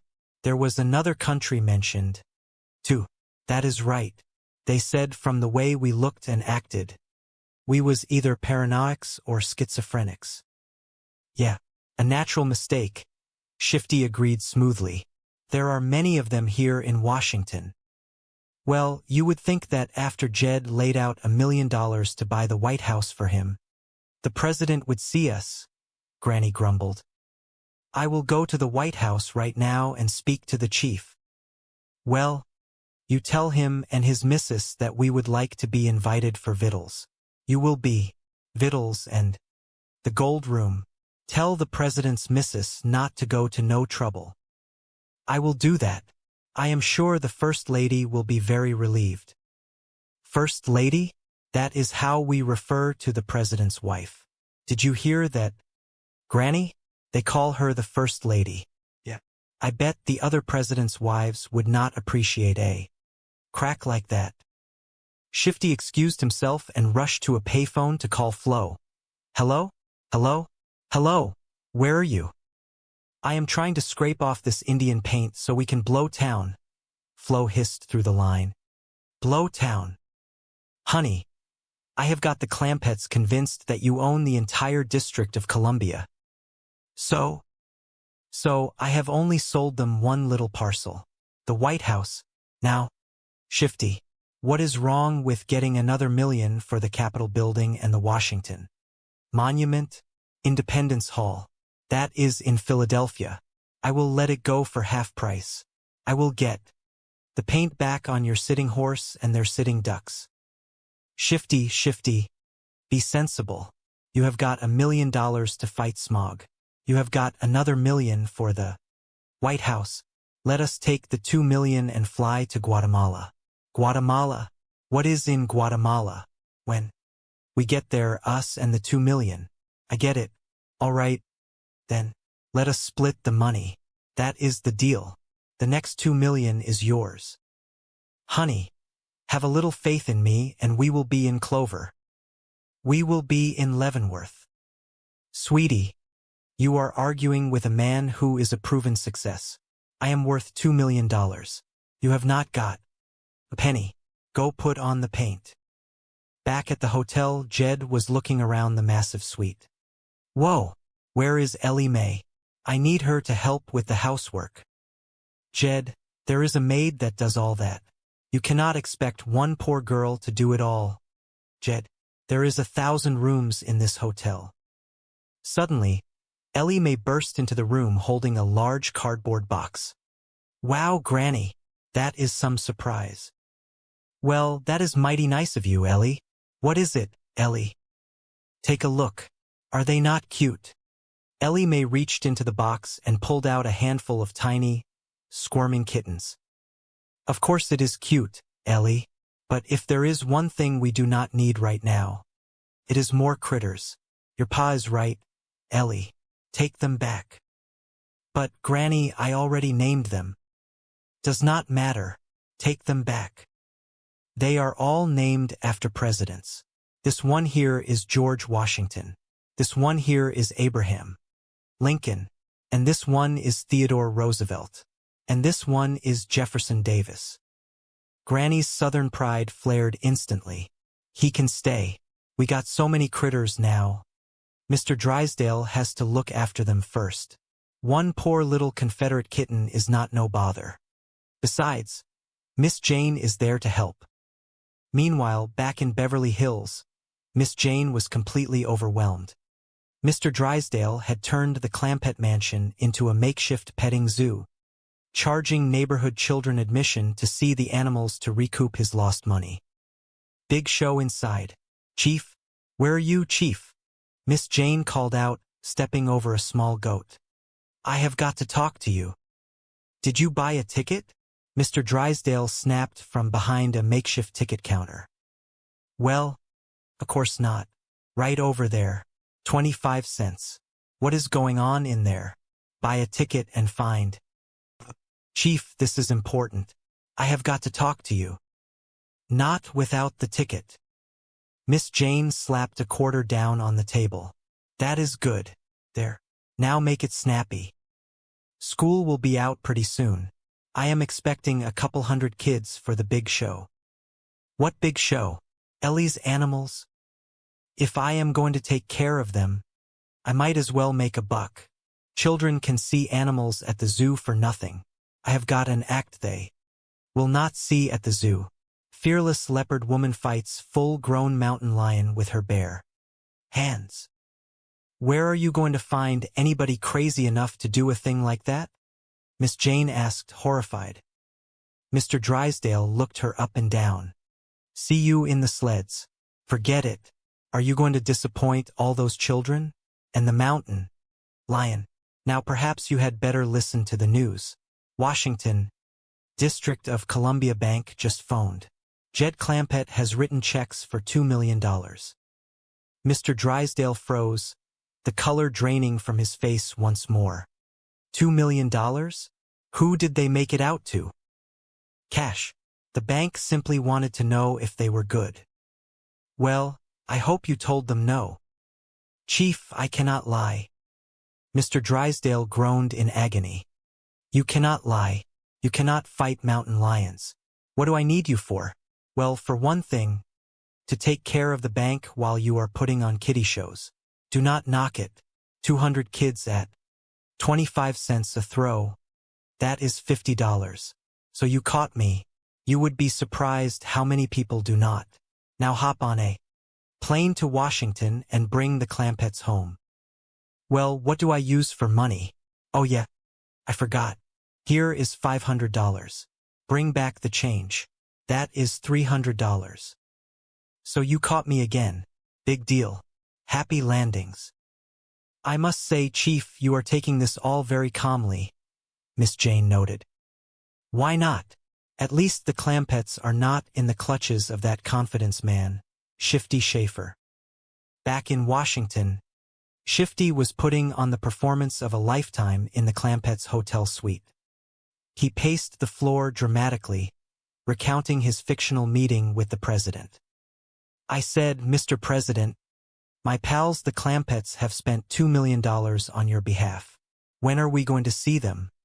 Then I said, if necessary, I am sure they would be willing to spend even more. What did he say? Jed asked, captivated. You should have seen his face. We would like to. He was deeply moved. Tears welled up in his eyes. Have you ever seen a president cry? We have not never seen a president do nothing. Jethro mumbled. Granny, let Mr. Honest John tell a story. What makes you think it is a story? Oh, yes, you mean the account of what happened. Yes, well, just then the hotline from the Capitol building rang. Congress was in a turmoil. How come? Sitting Hawk has pitched her teepee on the grounds of the Capitol building and will allow no one to enter or leave her property. Well, that is right. She owns a whole shooting match. Congress has adjourned. The country is paralyzed. A state of emergency has been declared. No one knows what to do. Jed stood up, his face set with fierce patriotic determination. It is terrible. Well, why do we not just go over to the Capitol and I will buy it from her? What an idea, Shifty gasped, falling back into an armchair. What a patriotic gesture. Once again you have saved your country. The president will be overjoyed. This time we would like to see the joy. An hour later they were standing before the massive, soaring dome of the United States Capitol building. My doggies, that is just about the prettiest building I ever did see, Jed marveled. It is even bigger than the White House. I think I see Sitting Hawk. Where, Jed? Had her teepee pitched in the bushes and in a fake gesture of peace. Chattanooga. Choo-choo. Flo stared at him blankly, then grunted. Pale-face Cayuga. What did you say? Jed asked respectfully. I told her you were very friendly. Good. Pale-face Sequoia. Flo nodded slowly. She says you are tall. She likes that. Pale-face Ponderosa. Flo pointed at Jed's face. She likes your mustache. Pale-face Tippecanoe. Shoshone too. Shifty smiled brightly. She says you are a combination of Lincoln and Roosevelt. That is right, Cayuga of her, Jed noted, trying to use the language. Pale-face Potawatomi. No. Potawatomi. What was that? She wanted to know if you are a politician. Tell her I am a farmer. Pale-face Manitoba. Flo shook her head. Ah, Tallahassee. She is very pleased. Tell her I am a doctor. Pale-face Squaw Zuni. Ah, Juni. Flo grunted again. She is very impressed. I did not get no Tallahassee out of her, Jed observed sharply. Tallahassee. That is better. Saskatchewan. She has invited us to sit down. The family sat cross-legged on the grass in front of the fake princess. Well, maybe we better get down to business, Jed suggested quietly. Ask her if she will sell me the White House property. I will do that. Tell her if she does, I will do my best to shape her. What? Take her into the White House. Shifty coughed nervously. Oh, yes. But, Jed, we have not been tooken ourselves yet. Do not worry, dear friends. Before this day is over, I promise you we will be thoroughly shaped. Flo suddenly began chanting loudly, throwing her hands in the air. What is Sitting Hawk doing in there? Granny asked, startled. She is getting help from the spirits. Well, she ought to lay off. Sounds like she has had enough. Oh, no, Shifty corrected quickly. She is contacting the spirits of her ancestors who have gone to the happy hunting grounds, asking their advice. I hope they advise you to sell me the White House, Jed said gently. First thing I am going to do is take them cannons away. Yeah. Looking down the mouth of a cannon. Every day must be awful scary. Not the Sitting Hawk. She is fearless. Even General Custer could not drive her from this spot. He tried, did he? Rode in here with his cavalry, yelling, shooting, waving their sabers. But she never budged. Spunky little woman, Granny admired. A bravery so impressed General Custer that he called her courageous adversary, a name which has stuck to this day. Jed frowned. I would have called him a few names. Ah! Sitting Hawk got her revenge. She told her cousin Sitting Bull. You know what happened to Custer. Flo suddenly handed Shifty a rolled-up piece of parchment paper. Waukegan. What is that? It is the deed to the White House. Oh, good. Sitting Hawk, Poughkeepsie, Paleface Wigwam, Sequoia, Manitoba. She has decided to sell the White House to the tall farmer. Oh, I am right, Tallahassee. Jed smiled proudly. Ask her how much she wants for it. Yucca lumpum, uno Allegheny. Shifty paused for dramatic effect. She and the spirits have arrived at the price of $1 million. Jed did not blink. Tell her it is a deal. Caracas, Venezuela. Write the check. Jed pulled out his book. Oh, shall I make it out to Sitting Hawk? Yes, but include the name bestowed on her by General Custer. That is courageous adversary Sitting Hawk. I do not hardly have room for that. Just use the initials. That is the custom here in Washington. Jed began writing slowly. Courageous adversary Sitting Hawk. Well, what do you know? Comes out just like the other check. CASH. Oh, what a coincidence. Is Sitting Hawk not going to get the money? Of course, but first I have to change it into beads for her. Here is the Waukegan. Armed with their new fake deed, the proud family marched directly to the front gates of the White House. Howdy, howdy. We are the Clampetts. This here is Granny, Ellie Mae, Jethro, and I am Jed. The guard looked at them, completely utterly confused by their rustic clothing and bizarre behavior. Can I help you folks? Oh no thanks. We are all able-bodied. The president is going to shape for us. I beg your pardon. Can you keep a secret? I think so. I purchased the White House from Sitting Hawk. The hole full of them. How is he going to give the president his Waukegan gift? And he will be right Tallahassee too. Get it? The guard slowly backed away, reaching for his radio. Captain Frank at this gate. I got 4 ding-a-lings here. Okay. But hurry. What did he say? Jed asked. He is sending a car for you. Oh shucks. We will walk. It is not but a couple 100 feet. No. You just stay right here. The president would not have it any other way. Well, that is real Cayuga. Oh, he is very Cayuga. Do you notice anything familiar looking about Jed? Should I? He is Tippecanoe and Shoshone too. Now that you mention it, he certainly is. It is being Sequoia and having a Ponderosa that does it. But he is not no. Potawatomi.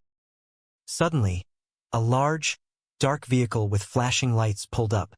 Heavy doors swung open. Car is here, the guard said, motioning them inside. Look at that big, fancy limousine. Yeah, we was not aiming to put on airs. But looks like the president will not have it any other way. He is going to get chauffeured in. Style. Yeah, Chattanooga, choo-choo.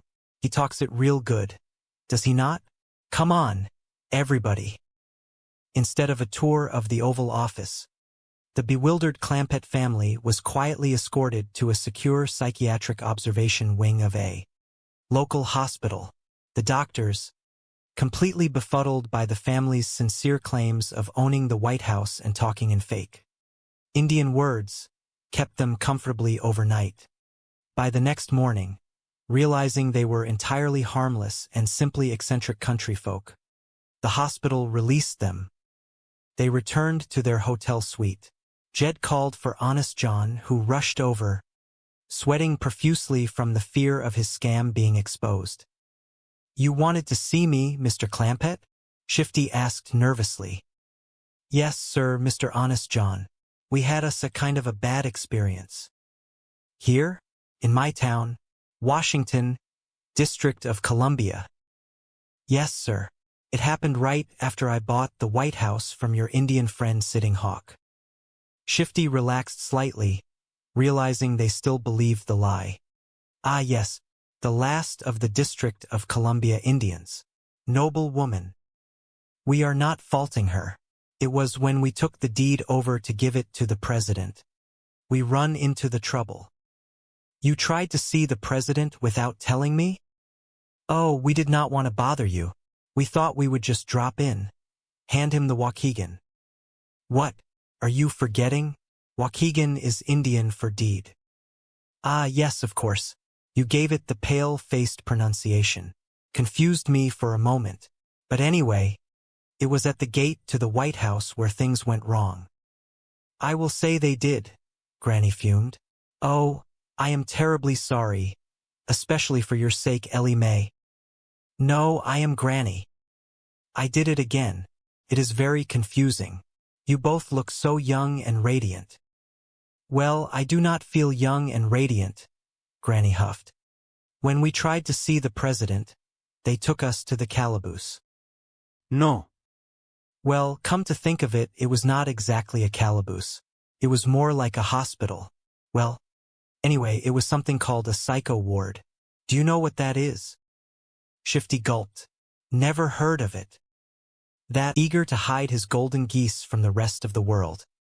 Soon, the family was settled into a massive, luxurious penthouse suite overlooking the entire city. These are dainty fine accommodations, Mr. Honest John, Jed complimented, gazing around the opulent room. Well, thank you, Mr. Clampett. Here, let me show you something. Here you have a magnificent view over the entire city of Washington. Well, is that not pretty? Granny, believe me, Mr. Honest John is fixing us up real nice here. Granny crossed her arms, looking completely unimpressed by the crystal chandeliers and velvet drapes. Well, it is all right, but it is not like staying at the White House. Sure is not. They got a kitchen over there where a fellow can get a snack when he is hungry. Are we not going to get to stay at the White House at all?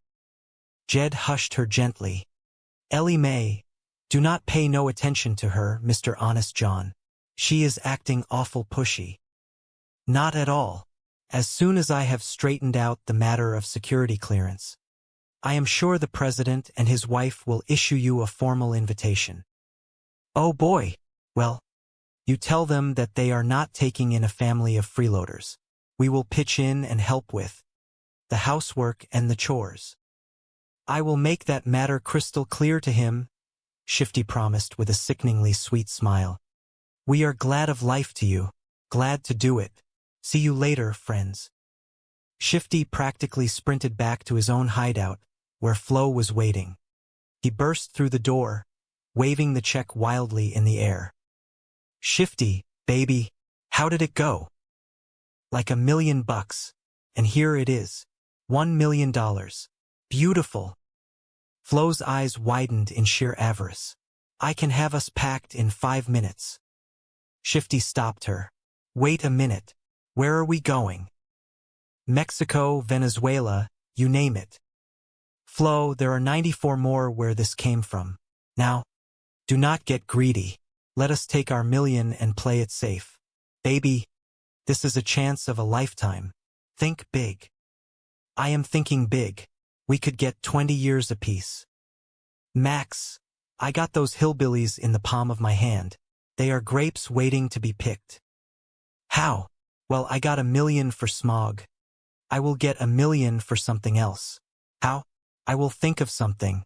I will sell them the White House. How? You sound like an Indian. Shifty froze, a wicked, brilliant idea striking his corrupt mind like lightning. That is it. You are going to be an Indian. What? It is beautiful.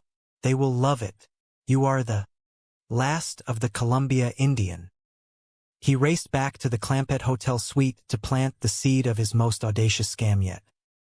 He sat the family down, looking incredibly solemn and deeply sorrowful. And that, dear friends, is why the president is embarrassed to invite you to the White House. Jed looked utterly heartbroken. You mean he does not even own the house he lives in? Not so much as a stick of furniture belongs to him, Shifty sighed dramatically. That is terrible. No wonder he cannot ask us to stay. I would feel the same way in somebody else's house. Who owns it? The White House stands on Indian ground. No, Granny gasped. Yes, this entire area was once occupied by the Columbia Indians. That is why, to this day, it is called the District of Columbia. Jed rubbed his chin thoughtfully. Well, cannot the government buy it from the Indians? There is only one surviving member of the Columbia tribe, and she refuses to sell. Shifty explained sadly. She? Yes, the ancient and noble Princess Sitting Hawk. What noble mean? Proud and defiant woman.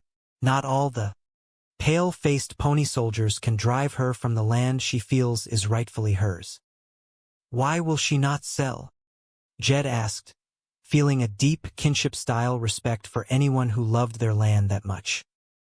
Sitting Hawk does not trust politicians. She says they speak with a forked tongue. Well, cannot the president get her to sell the White House to him? Every chief executive since Lincoln has tried. Lincoln? Granny asked in disbelief. How old is she? Well, no one knows for sure, but at least 150. Indians does live a long time. She would not even sell to Lincoln? Well, she likes certain things about him. The fact that he was tall, a simple man, humble, honest. I would say that Lincoln and Teddy Roosevelt have come closest to impressing Princess Sitting Hawk. She favored Teddy, did she? Well, he was a rugged outdoor man. She admired that. She liked his mustache. She called him Chief Hair on the lip. Them two was the only ones that come close, huh? Yes, if there only existed a man who combined the qualities of both. Tall, simple, humble, honest. A rugged outdoor man with a mustache. Shifty looked directly at Jed. One who had never been involved in politics. That is Jed, Granny pointed out immediately. Who? Jed Clampett. He is sitting right here. Now, Granny. By George. I think she has got it. Shifty praised. Jed shook his head modestly. Shucks, no. Did you hear that? Shucks, no. Says everything. He is simple, he is humble. He is honest. He is tall and he has got hair on the lip. He is our man. Forget it. I cannot handle nothing as important as this. Shifty stood up, adopting the pose of a great historical orator. Mr. Clampett, when Andrew Jackson, Old Hickory, was asked to fight the Battle of New Orleans, do you know what he said? Forget it. I cannot handle nothing as important as this, Jed guessed. Is that a fact? But he won and you will win. History has chosen you, and you cannot refuse. Do it, Jed, Granny urged fiercely. Then we are sure to get an invite to the White House. Well, I am not going to do it just for that, Jed said, his pure motives shining through. Then you will do it? Well, at least the president is mine. Least I can do is try. Spoken like a true patriot, Shifty applauded. I will take you to Princess Sitting Hawk and act as your interpreter. You talk Indian? I learned as a child. The tongue of the Columbia Indians was the second language in our home. How? Come? Well, many moons ago my family befriended the tribe. When all other pale faces were against them, the Indians knew they could always find refuge in the home of a shaper. It was nice of your folks to take them in, Jed said earnestly. Our name has become part of the Indian language, synonymous with hospitality, to this very day. To be taken in is to be shapered. Later that afternoon, Shifty led the Clampett family deep into a secluded, wooded area of a massive public park. Tucked away behind some bushes sat a small, theatrical canvas teepee. Sitting in front of it, wearing an elaborate feather headdress, excessive war paint, and a very grumpy expression, was Flo. Look, Jed, I think I see her. Is that her, Honest John? Yep, there she sits in front of her lonely teepee, the last of the noble Columbia Indians, the ancient and venerable Princess Sitting Hawk. Does she sit there all the time? Day and night, winter and summer, rain or shine, she keeps silent vigil over home. You think they would let her stay in a White House? It is on her land. On the contrary, why, they have cannons to keep her out. Jed shook his head in profound sorrow. Well, if that does not beat all. Cannons to keep out a poor old 150-year-old Indian woman? You cannot hardly blame her for feeling spiteful. Is that why she wears all that war paint? Would you not if somebody pointed cannons at you? Jed nodded slowly. Now, you have sympathy and understanding for her cause. She is going to like you. I feel it. Can we go? Talk to her now. I will ask her. She has agreed to a powwow. Shifty stepped forward and raised his hand. Ellie Mae asked as the plane began its descent. I think so, Ellie. The quicker we give our money to the president, the quicker he can commence fighting smog. Sure, I will breeze him down for supper. I am starving, Jethro declared. Jed, if that boy takes his meals at the White House, the president's wife will never get out of the kitchen. Granny warned, genuinely concerned for the First Lady. I can help with the cooking, Ellie Mae volunteered eagerly. No, Ellie, I will do that. You make the beds and do the dusting. Granny decided, organizing the household chores of the executive mansion in her mind. And Jethro, you can mow the White House lawn and rake the leaves. Let Ellie do that. The president needs me for my brain, Jethro protested, puffing out his chest. I will likely be in the East Room or someplace sitting on his cabinet. You keep your feet off the president's furniture, Granny scolded sharply. The plane touched down smoothly. Looks like we made it. The climate is on here. See you at the hotel. Jed told the stewardess cheerfully. Down on the ground, a slick, sharply dressed man named Shifty Schaefer was pacing nervously near the arrival gates. He turned to his beautiful female accomplice, Flo. Shifty, what if they do not show up? Flo asked, checking her makeup in a small compact mirror. They will be here any minute. I checked their flight, Shifty assured her, his eyes scanning the crowds for the distinctive backwoods attire of the billionaire family. How are you going to get past the guard? I will handle it. It is important for the Clampetts to see me coming out of the White House. Okay. Good luck, honey. Yeah. Shifty confidently strode up to the massive iron gates of the White House, adjusting his tailored suit to look as official as possible. He flashed a fake leather wallet at the stern-faced guard standing at attention. Federal Bureau of Investigation. Hold it. What is it? What? The president is waiting, Shifty demanded with false urgency. I need to see your identification, the guard replied, thoroughly unimpressed. You do not recognize me? Shifty acted incredibly offended. Nope. Good. I told you, Edgar, this was a perfect disguise. See you later. Shifty tried to step past, but the guard immediately blocked his path with a muscular arm. Hold it. Look, you are delaying high-level meetings. Now, what do you want?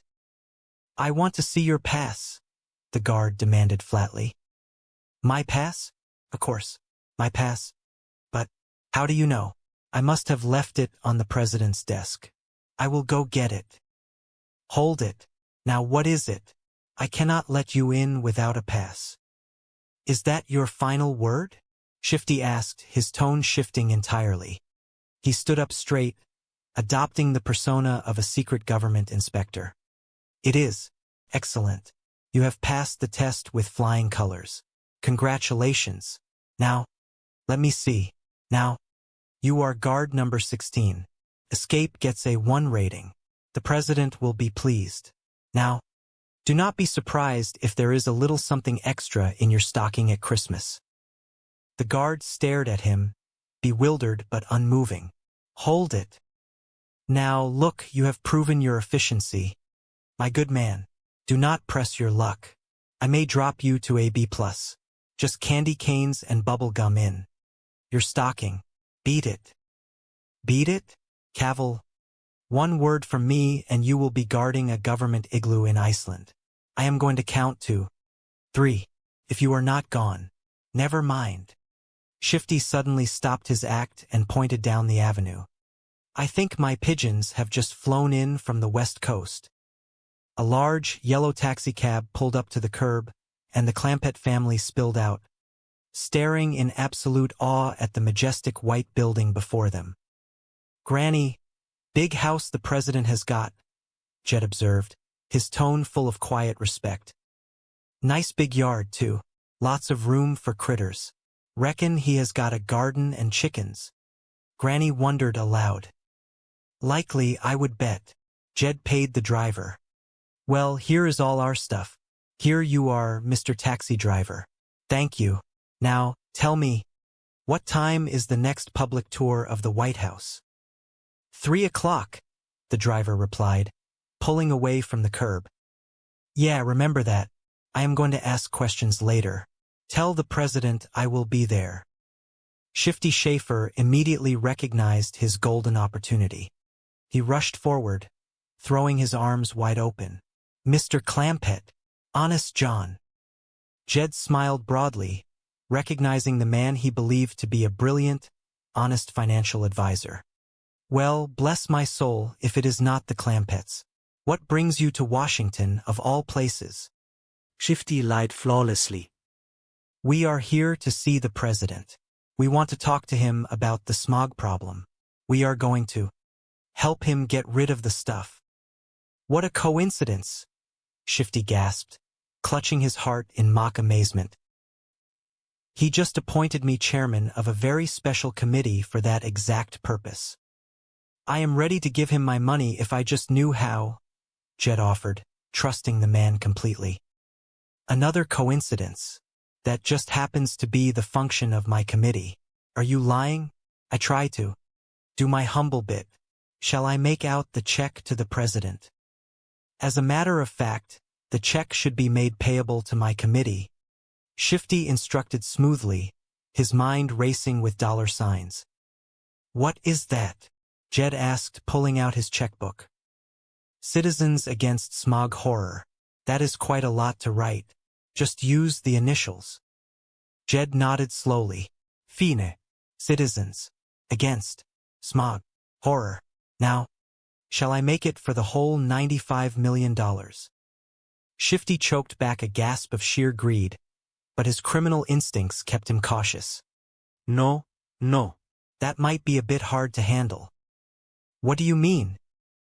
Well, you see, other public-spirited citizens not as wealthy as you might be embarrassed and not contribute at all. Jed's face softened with profound empathy. Oh, well, we do not want that to happen. I am glad you understand. Granny chimed in with her practical rural wisdom. Give him $5, Jed. Lots of folks got that much. Shifty swallowed hard. On the other hand, let us not go too far the other way. A little friendly embarrassment never hurt anybody. How about starting with 1 million? Excellent, Shifty purred. Just the right amount to get the ball rolling. Jethro leaned over, watching his uncle write. That is 1, comma, not, comma, not, not. Boy has got a great head for ciphers. Does he not? He is a real knothead, Granny muttered proudly. Well, there you are, Mr. Honest John, Jed said, tearing off the precious piece of paper and handing over $1 million without a single second of hesitation. I hope that primes the pump. Beautiful, Shifty whispered, staring at the check as if it were a holy relic. The president will be delighted. Are you going to show it to him? Jed asked eagerly. At our afternoon meeting. What time is that again, my good man? 3 o'clock. That will be on time. I am a busy man. You must know the president pretty good. Pals, buddies. Jethro noted in awe. Well, why do you not take us to the meeting with you? We would like to say howdy to him. Jed requested politely. And he would like to say hi-dee to you. Oh, golly. Shifty laughed nervously. However, the Secret Service requires security clearance. Will that take long? Do you happen to have birth certificates, color photographs, passports, and a complete set of fingerprints with you? Jed shook his head regretfully. Why, no, we have not. Well, I am afraid it will take a while. Meantime, I will put you up at a nice, comfortable hotel. Yeah, taxi, taxi. Shifty called out desperately, awful disappointed. We was hoping to get away to Washington. Oh, no. Do not try to get away. You will stay right there and do what the nice man in the white coat tells you. Goodbye. Goodbye, Jed said softly, hanging up the phone. What did he say, Jed? Granny asked eagerly. He said he does not want us to come to Washington right now. Well, what are we supposed to do, Pa? Ellie Mae asked, her shoulders slumping. He says he is going to send a man in a white coat to tell us. Jethro walked in, looking defeated. Jethro, I just talked to the president, and we will not be driving to Washington in your electric car. Just as well, Uncle Jed. I never found an extension cord long enough to get us there, Jethro admitted sadly. Back at the bank, Mr. Drysdale was practically dancing with joy. Mr. Little, that was a magnificent performance. Thank you. Well, your impersonation of the president was absolutely incredible. Thank you. I hope to see you again sometime. Take good care of yourself. Mr. Little turned to leave. Mr. Drysdale, are you not forgetting something? Miss Jane asked pointedly. Oh, what is that? My fee, Mr. Little reminded him. Oh, yes. How much is it? Mr. Drysdale asked, pulling out his wallet. Well, ordinarily, I receive $7,500 for a performance. However, in this case, I will cut it in half. How is $3,750? $3,750 it is, Mr. Drysdale said, counting out bills with painful reluctance. 20, 40. Now, you owe me $2.50.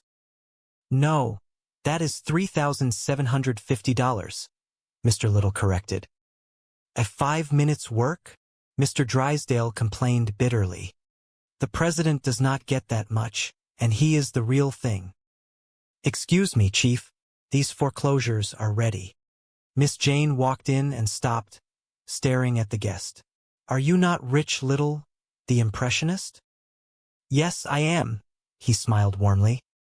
Miss Jane's stern demeanor melted entirely. Oh, Mr. Little, I just love your impression of John Wayne.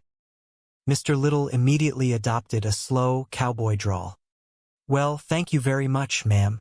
Now, let me say that if we had girls like you out on the trail, I never would have given my horse a second look.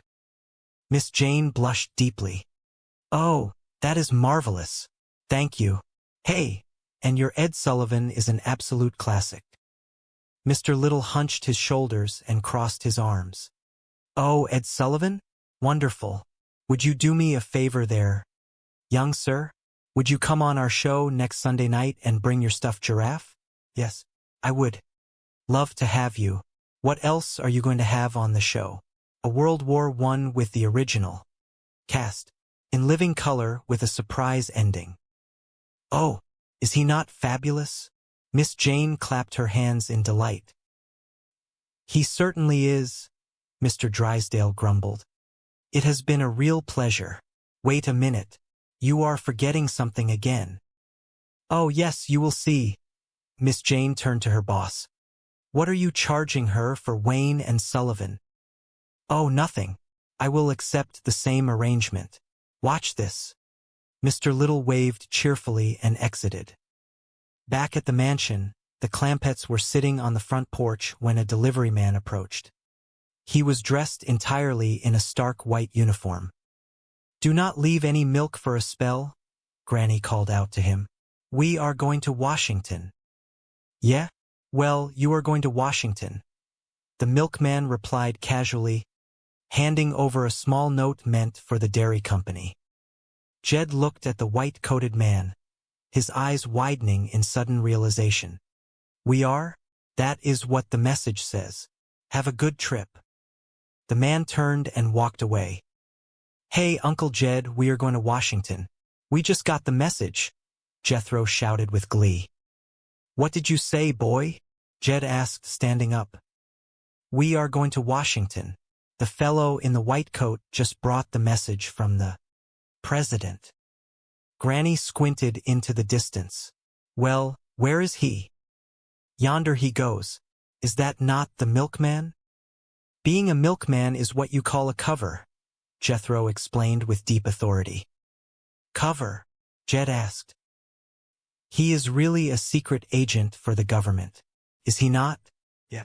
I learned all that stuff when I was a double-knot spy. Jed beamed, his heart overflowing with patriotism. Well, I reckon we best get packing. Should I convert my electric car back to steam? No, I think we better fly. When the president sends for you, you do not want to keep him waiting. At the bank, Miss Jane hurried into the office. Well, if he comes in, will you please ask him to call his office immediately? It is an emergency. Thank you. How do you like it, Miss Hathaway? Mr. Drysdale entered, looking pleased with himself. Chief, where have you been? Miss Jane demanded. Shopping. Any messages? Oh, just one, but it is a beauty. The Clampetts are leaving for Washington. Mr. Drysdale dropped his packages. What? They are determined to give their $95 million to the president. We have got to stop them. Get rich little back. You are kidding. Here is a signed check. He can make it out for any amount he likes. I will get up to the Clampetts and delay them until he calls. But Mr. Drysdale was far too late. The Clampett family was already standing at the airport terminal, surrounded by their luggage. I made it. They are still here. An undercover agent whispered into a hidden microphone, observing them from afar. Clarence, Granny, Ellie Mae, Jethro, there is everybody. Oh, hello. Bessie, is that for me? How are you? Jed greeted everyone warmly, entirely unaware of the frantic activity surrounding them. He handed a note to a passing staff member. Dear Mr. Drysdale, please feed the critters until we get back. Soon, they were seated comfortably on a luxurious passenger plane, soaring high above the clouds. Enjoying your flight? A polite stewardess asked, walking down the aisle. Yes, ma'am. Thank you, Jed replied with his usual courtesy. We are going to Washington to see the president. We are going to give him $95 million. The stewardess blinked, her polite smile freezing for a second. Oh boy, you know the president. Talked to him this morning, Jed stated proudly. I am fetching him a baby possum, Ellie Mae offered, showing a small woven basket. And I am taking him a jar of pickled pawpaws and some hand-slung chitlins, Granny added, patting a large glass jar lovingly. We was going in my electric car, but I could not find a 3,000-mile extension cord. Jethro lamented honestly. That is very interesting, the stewardess said, backing away slowly. Ellie Mae looked out the small window. Young lady, how high would you say we are flying? A lot higher than the plane, Jethro observed thoughtfully. Hours later, the captain's voice crackled over the intercom. I got the wind, everybody. We are flying over a right pretty town. That there is Washington, District of Columbia. Anybody see the White House? Appears to be lots of white houses down there, Granny noted, squinting down at the vast, sprawling metropolis of monuments and marble buildings. Would you fasten your seatbelts, please? The stewardess requested, moving swiftly through the cabin. Yes, ma'am, Jed complied. We will be landing in a few minutes. Are you going to feed us again before we land? Jethro asked, rubbing his stomach. I am afraid there is not time, the stewardess replied gently. You have already had 4 meals and 3 snacks. Why, it makes me hungry, but we are landing now. Landing makes me hungry, too. We go straight to the White House, Pa, Mr. Drysdale. Only the president himself can handle a smog problem. The President of the United States? Jethro gasped. That is right, Jed confirmed.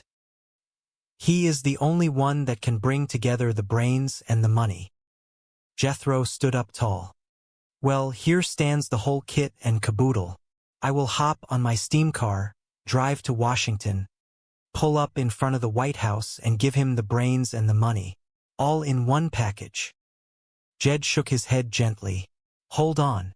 Boy, what you got there is just a drop in the bucket. And it is not likely enough money either. Talking about the money, Granny, Mr. Drysdale says the president's lot will need millions, even billions. I was thinking of giving him all my money.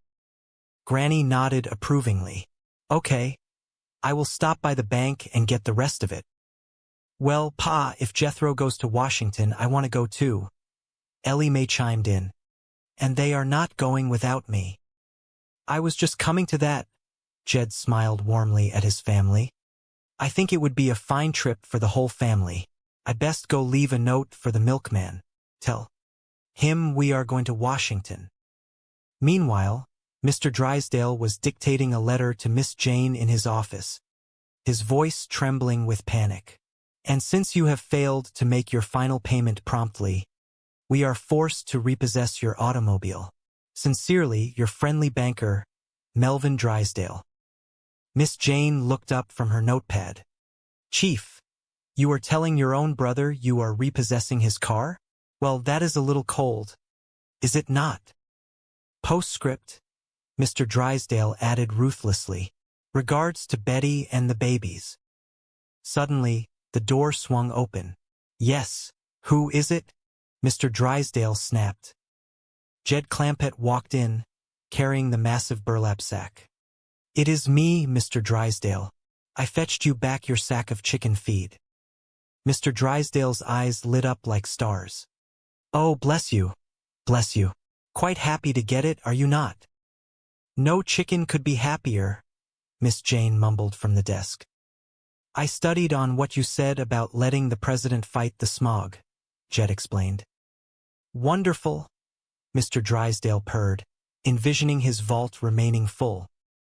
The cashier tells me that, counting this, I got right at $95 million in your bank now, Jed continued.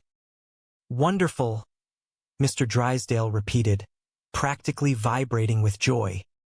So we are going to take it to Washington and give it to the president. Jed concluded with a sunny smile. Mr. Drysdale froze. The blood drained completely from his face. Mr. Clampett, you cannot give all your money to the president. Why not? Jed asked, genuinely puzzled. Oh, because it... Miss Hathaway, tell them why not.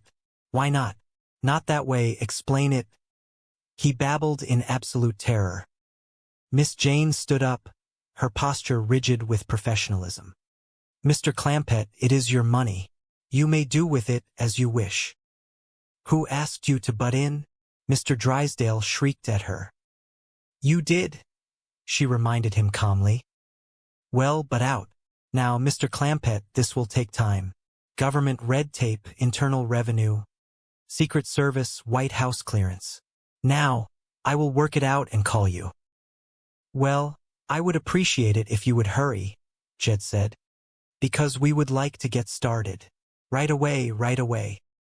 Oh, and you do not have to give us the $95 million in cash. I reckon the president will. Take a check. Jed offered, trying to be helpful. Well, I will discuss it with him. I will let you know. Mr. Drysdale wheezed, escorting Jed out the door. The moment the door clicked shut, he collapsed against it. Miss Hathaway, you have got to help me. If they take their money out of my bank, I am ruined. I have got nothing to live for. Oh, now, Chief, she comforted him half-heartedly. He grabbed a piece of paper. A suicide note that will stop them. Here, take this, Mr. Clampett. Because you are withdrawing your money, my death is on your hands. Chief, no. Now, tie that up, pin it to your dress, and throw yourself out the window, Mr. Drysdale ordered wildly. Miss Jane stared at him in utter disbelief. Me? They love you. This will teach them a great lesson. Thanks, but no thanks. I promise. This is the last favor I will ever ask. Forget it. What? If you are too chicken to throw yourself out the window, I will do it. All right. Come over here. I cannot throw you out from there. Before the madness could escalate further, a loud, terrifying noise erupted from outside. Mr. Drysdale rushed to the window. What? What is all the honking for, boy? Jed was asking outside. Jethro was sitting in the family truck, which was now completely covered in sparks and strange wires. I done come up with an invention that beats steam. Yeah, I see the boiler is going. Yes, sir. Notice how quiet she is? No noise, no smoke. No smoke? Jed asked. She runs on electricity? Jethro beamed, just before the entire vehicle shuddered violently. Well, doggy, I am real proud of you, boy, Jed said faithfully. Inside the bank, Mr. Drysdale had concocted a desperate plan. He hired a professional impersonator, a man named Rich Little, to pretend to be the President of the United States. The phone rang at the Clampett mansion. Jethro answered. Pa, the presidents are calling you, all the way from Washington. The President of the United States is calling me? Jed asked, deeply honored. Yes, sir, Pa. At the bank, Mr. Drysdale whispered to the impersonator. They are bringing the old fellow to the phone, Mr. Little. Is he not in a straitjacket? Mr. Little asked nervously. Oh, no. He is not dangerous. He just suffers from the delusion that he is worth $95 million. No wonder he is in the funny farm, Mr. Little chuckled. The whole family, it is wonderful of you to look after them. They are very sweet people. Nothing but sweet. Hurry, Dan. Do not keep them waiting. Jed picked up the receiver. Hey, tell them about my electric car. Hello? Jed Clampett speaking. Hello, Mr. Clampett, the impersonator said, his voice dropping into a flawless imitation of the chief executive. This is the president speaking. Is that sure enough you, Mr. President? Jed asked with profound respect. Oh, yes, make no mistake about that. I am the president. Now, Mr. Drysdale has told me of your generous and patriotic offer to donate your entire fortune to the fight against air pollution. Yes, sir, Jed replied warmly. It is only $95 million, but you are sure welcome to it, and we will bring it right to you right there in the White House. The whole family. Jed motioned to the others. This here is Granny, Mr. President. She will bring you some pickled pawpaws and some hand-slung chickens. Mr. President, this here is Ellie Mae. Would you like a nice little baby possum to play with? My nephew Jethro is not here to say howdy, but he is going to drive us all the way to Washington in his brand new invention, the electric car. The impersonator cleared his throat, improvising smoothly. No. Do not come to Washington. We have got enough people like you here already. You public-spirited citizens, I mean. Well, how do we get the money to you? Jed asked innocently. Well, I am glad you asked me that. I want to make this point very clear. What is the point I want to make? Very clear. Leave your money in the bank. The Commerce Bank of Beverly Hills, where it will draw maximum interest, compounded semi-annually, in the care of your wise and friendly banker, Melvin Drysdale. Jed, ever obedient to authority, nodded slowly. Well, naturally, we will do whatever you say, Mr. President. But the family is going to think the proper punishment would be to make her carry out that heavy bag of money. Go get it. Now, hold on, Jed interrupted gently but firmly. She is not toting out that money. Well, if you want to forgive her so easily, but keep an eye on her, Mr. Drysdale stammered, trying to regain control of the situation. Any woman who will dress up like that is watching.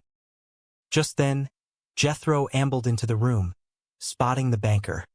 Hello, Jethro, Mr. Drysdale said, desperately trying to change the subject. How do you do?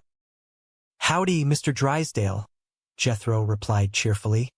He walked right over and sat down squarely on top of the giant burlap sack of money. Hey, get up, Mr. Drysdale pleaded. I need this money. Uncle Jed does not want you to have it, Jethro stated simply. So I am going to sit here until I think of a way to get rid of the smog. Mr. Drysdale rubbed his temples. Jethro, that is a problem for a genius to solve. Thank you, Jethro beamed. I am working on it. Why do you not go out to the kitchen and eat something? I thought I would not eat until I figured out a way to whip the smog, Jethro declared nobly. Mr. Drysdale rolled his eyes. Well, go get a stick and hit it. Jethro frowned. You are not being any help. Well, neither are you. Get up. Not until I think of an idea, Jethro insisted. Jethro, get off the money, Mr. Drysdale urged. Here is an armed guard. He will shoot you. Jethro looked closely at the guard. Hey, mister. You look like your secretary, Miss Jane. I am Miss Jane, she confessed wearily. What are you doing wearing that outfit? Jethro asked, genuinely puzzled. It was dark when she dressed this morning, Mr. Drysdale interjected quickly. Now get off the money. See, Mr. Clampett is not going to let you take this money. Miss Jane looked at her boss with defiance. Okay, then you take it. Come on, get out. Forget it. We might just as well go back to the office. Before they could leave, Jethro had a thought.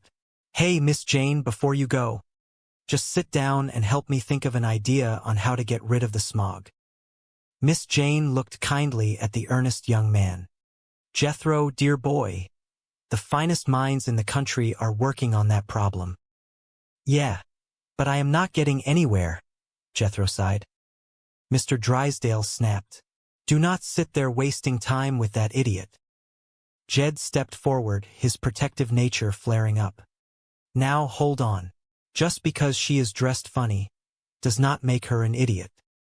Get out from there, both of you, Mr. Drysdale demanded. Mr. Drysdale, it is hard to think of brilliant ideas with folks yelling at you, Jethro complained, rubbing his forehead. He turned to his uncle. Where does Granny keep her shotgun? Mr. Drysdale paled slightly and took a step back. Jethro looked back down at his hands. I sure hope I can whip that smog problem before I starve to death. Jethro, I am afraid that problem will not be solved until someone invents a replacement for the internal combustion engine, Miss Jane explained patiently. Jethro's eyes lit up with an incandescent spark of inspiration. I will do it. I am on it. Hey, what is an internal combustion engine? Well, that is the engine that powers the average automobile, Miss Jane clarified. The hope is to convert to steam or electricity. Hey, Mr. Drysdale, what should I put my giant brain to work on first? Jethro asked enthusiastically. A steam car or an electric car? Why not a gas turbine? Mr. Drysdale retorted sarcastically. Oh, I am not going to mess with hats. Just cars, Jethro replied, completely missing the sarcasm. He leaped off the money sack and dashed outside to begin his grand invention. Jed turned his calm, steady gaze back to the banker. Mr. Drysdale, I done told you this money is staying here. Mr. Drysdale grabbed the top of the sack. Mr. Clampett, get off of my money. It is my money. No, it is not, Jed replied mildly. It is mine. Well, it is my sack, Jed reasoned. All right, I will dump the money out and you can have the sack, Mr. Drysdale offered desperately. Good. Just dump it in that truck out front, Jed said.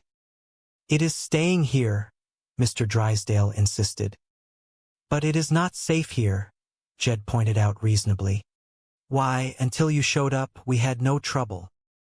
What? No, it is going back into my vault, the banker declared. Oh, Chief, Miss Jane warned softly. Do not stand there, Hathaway.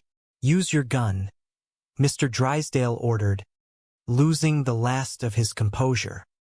Miss Jane drew the empty weapon and pointed it squarely at Mr. Drysdale. That is an excellent idea. Stand back, Mr. Clampett. I should hate to hit you. Mr. Drysdale gaped at her. You traitor. Mr. Drysdale, get a hold of yourself. Jed intervened calmly, placing a gentle hand on the situation. I done promised this money to a fellow that is going to get rid of all the smog. Not Jethro, Mr. Drysdale asked, horrified. No, Jed explained. This fellow is going to drill a tunnel through the San Bernardino Mountains, put in a great big fan and draw all the smog out of Los Angeles. Mr. Drysdale stared in utter disbelief at the sheer innocence of the man. But that is a preposterous idea. Yeah, we like it too, Jed smiled. Mr. Drysdale tried a different tactic, adopting an air of profound authority. Mr. Clampett, the problem of smog is too big to be handled locally. It has to be solved on a national level. Jed looked intrigued. Is that a fact? Only the president can get together the brain power and the vast amount of money necessary. Mr. Drysdale lied smoothly. Why, this $700,000 is not even a drop in the bucket. Well, how much does the president need? Jed asked, his generous heart immediately leaping to assist the leader of the country. Oh, millions, billions, Mr. Drysdale exaggerated wildly. I will just take this chicken feed back to the bank. Jed nodded thoughtfully. I will study on it, Mr. Drysdale. Mr. Drysdale turned to his rebellious secretary. No, give up, Chief. No, hold it. Hathaway, I am not through with you. What now? You are guilty of conduct unbecoming an employee of the Commerce Bank. Oh, big deal, she muttered. For cowardice in the face of action, he continued pompously. For failure to obey a direct order. For treachery and insubordination. You are hereby dishonorably discharged as a guard and reduced to the rank of secretary. Hallelujah, Miss Jane cheered softly. Do not expect a Christmas bonus this year, he threatened. I have never had a Christmas bonus, she reminded him flatly. Well, do not expect one this year either. Now get the truck. As they stepped outside, an incredible sight met their eyes. The family truck was hissing and smoking violently. Boy, what have you done to that truck? Jed asked, mildly concerned. Looks like the boy has set it on fire. Jethro, what did you do? Miss Jane cried. Jethro stepped back, covered in soot but beaming with pride. I converted this rascal to steam. You are looking at the answer to air pollution by automobile. The Jethro Bodine steam car. I have done perfected a clean engine. A loud, terrifying clatter erupted from the engine block, followed by a massive hiss of boiling water. I am going back inside, Mr. Drysdale announced, thoroughly defeated. I told you that for this clean engine jokes. Uncle Jed, Jethro said, ignoring the chaos. Honest John is not going to be needing his money any more now that I whipped the smog problem, so I use it to mass produce my steam car. Jed placed a hand on Jethro's shoulder. Hold on, boy. According to hospitality would always prevail. The golden morning sun poured over the manicured lawns of Beverly Hills, casting long, elegant shadows across the sprawling estate that the Clampett family now called home. The air was crisp and clean, a gentle reminder of the beautiful world outside, though inside the vast, echoing halls of the grand mansion, a different sort of cheerful activity was taking place. Jed Clampett, the tall, gentle patriarch of the family, strolled into the opulent living room, his hands resting comfortably in the pockets of his well-worn trousers. His eyes, crinkling with warm amusement, settled on his nephew, Jethro, who was busily moving around the expensive furniture. "Well, helping your granny with the house cleaning, huh?" Jed asked, his voice a rich, soothing baritone that carried the comforting, unhurried drawl of the deep mountains. Jethro looked up, his face breaking into a wide, earnest smile. "Oh, yes, sir," Jethro replied eagerly. He pointed to a rather unusual cleaning implement that was currently exploring the ornate woodwork. "Elmer needs the exercise." Elmer, the family pet raccoon, scurried around inside the heavy oak cabinet, his little paws patting the shelves. "How is it going, Elmer?" Jed asked, leaning down to peer at the industrious creature. "Well, a handy little critter, is he not?" "He sure is," Jethro agreed, beaming with pride. "That raccoon fur is better than feathers for picking up lint.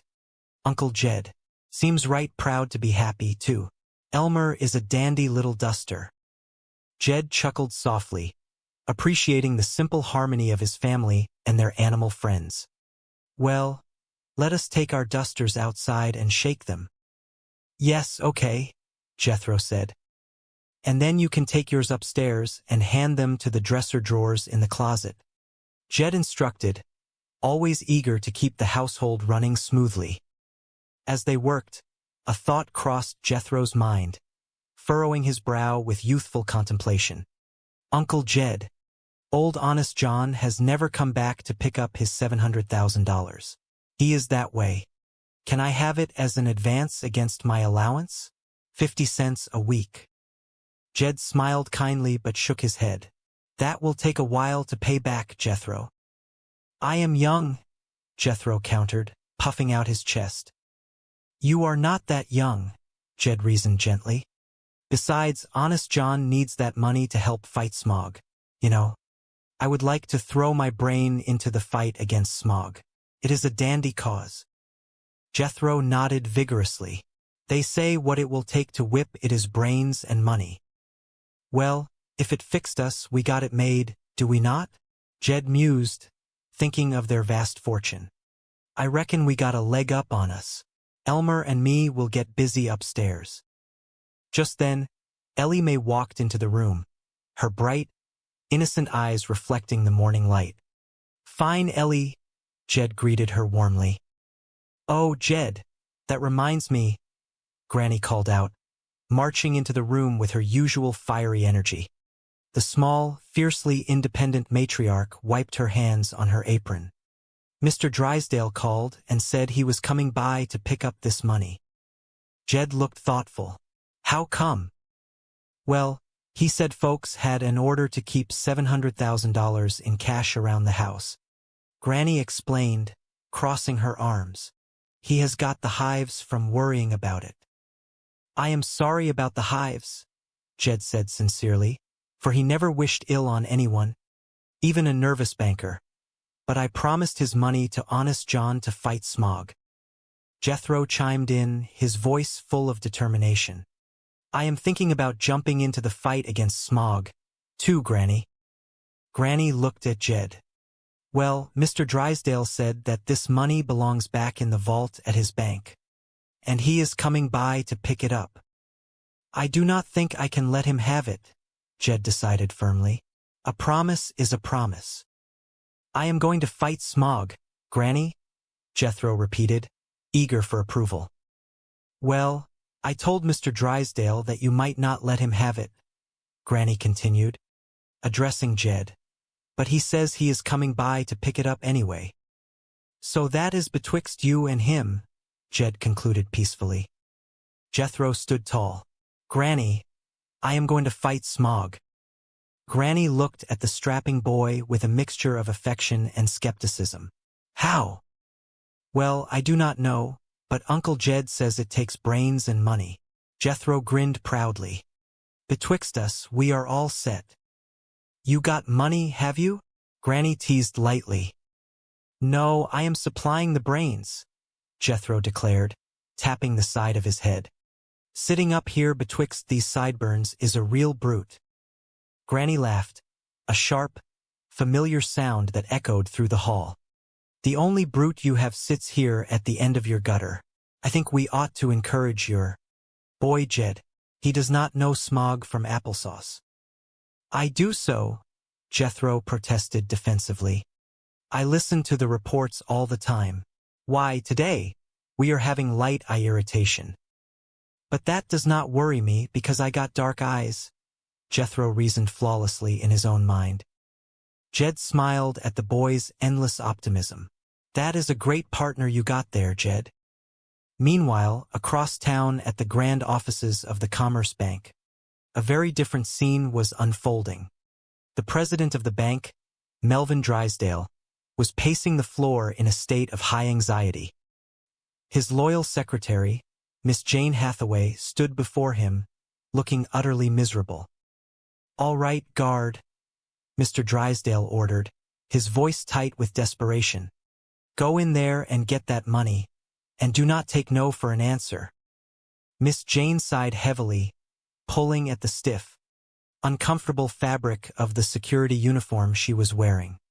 You forced me to wear this uniform to save paying a guard, but it will not work. Mr. Clampett will recognize me. I thought of that, Mr. Drysdale said dismissively, so just wear this disguise. Here we go.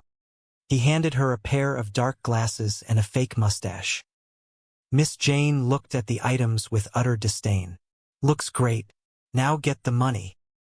But suppose Mr. Clampett will not let me take it? She asked nervously. Well, you have got a gun, Mr. Drysdale pointed out, gesturing to the heavy, unloaded revolver sitting in her holster. Use it. Miss Jane gasped in horror. Oh, I do not need to shoot him. Just fire a couple of shots over his head to show him you mean business, Mr. Drysdale suggested wildly, blinded by his desperate need to retrieve the $700,000. I will not, Miss Jane stated firmly, her moral compass remaining true. If you want that money, go and get it yourself. Mr. Drysdale groaned. A fine guard you are. Why, you are a disgrace to that uniform. Back at the mansion, Jed was standing near the large burlap sack of cash when he heard footsteps. Mr. Drysdale, I thought I heard somebody, Jed called out, seeing the banker approach with a very odd-looking guard in tow. Oh, Mr. Clampett, Mr. Drysdale greeted him, pasting on a very fake, overly enthusiastic smile. This guard is here to pick up that $700,000. Jed shook his head slowly. I do not think I can let him have it. Mr. Drysdale leaned in, whispering dramatically. Look, whatever you do, do not cross him. He is a mad dog killer. Jed raised an eyebrow, entirely unbothered. He looked closely at the trembling guard. Is that a fact? Are you a mad dog killer, Miss Jane? Miss Jane immediately ripped off the glasses and mustache, her face flushed with embarrassment. Of course not. Miss Hathaway, what are you doing in that uniform? Oh, goodness, she sighed, deflating. If this is your idea of a practical joke, I, for one, do not appreciate it. Nor can I imagine Mr. Clampett is amused either. Jed smiled gently. No, I do not see that she is punished, Mr. Drysdale, and I filled with earnest purpose. We want to talk to him about the smog problem. We are going to help him get rid of the stuff. Shifty clapped a hand to his chest, his face the picture of orchestrated astonishment. What a coincidence. You just appointed me chairman of a very special committee for that purpose. I am ready to give him my money if I just knew how, Jed offered simply. A statement that sent a thrill of pure avarice racing up Shifty's spine. Another coincidence. Just happens to be the function of my committee, Shifty lied smoothly. Are you lying? Jethro asked, though there was no malice in his voice, only simple curiosity. I try to do my humble bit, Shifty deflected effortlessly. Shall I make out the check to the president? As a matter of fact, the check should be made payable to my committee, Shifty instructed, his voice dropping to a conspiratorial whisper. What is that? Jed asked. Citizens Against Smog Horror, Shifty proclaimed, inventing the name on the spot. That is quite a lot to write, Jed noted, pulling a massive, leather-bound checkbook from his pocket. Just use the initials, Shifty suggested smoothly. Fine. Citizens Against Smog Horror, CASH. Now, shall I make it for the whole 95 million? Jed asked, poising his pen over the paper. Shifty's eyes nearly bulged out of his head, his heart hammering against his ribs like a trapped bird. But his seasoned grifter's instinct warned him against moving too fast. No, that might be a bit hard to handle. What do you mean? Jed inquired. Well, you see, other public-spirited citizens not as wealthy as you might be embarrassed and not contribute at all, Shifty explained, his logic twisted but effective against Jed's deep well of empathy. Oh, well, we do not want that to happen, Jed agreed instantly, his compassion for others always paramount. I am glad you understand, Shifty sighed in relief. Give him $5, Jed, Granny suggested practically. Lots of folks got that much. On the other hand, let us not go too far the other way, Shifty countered smoothly, steering the negotiation upward. A little friendly embarrassment never hurt anybody. How about starting with $1 million? Excellent, Jed nodded, perfectly content with the staggering sum. Just the right amount to get the ball rolling. That is 1,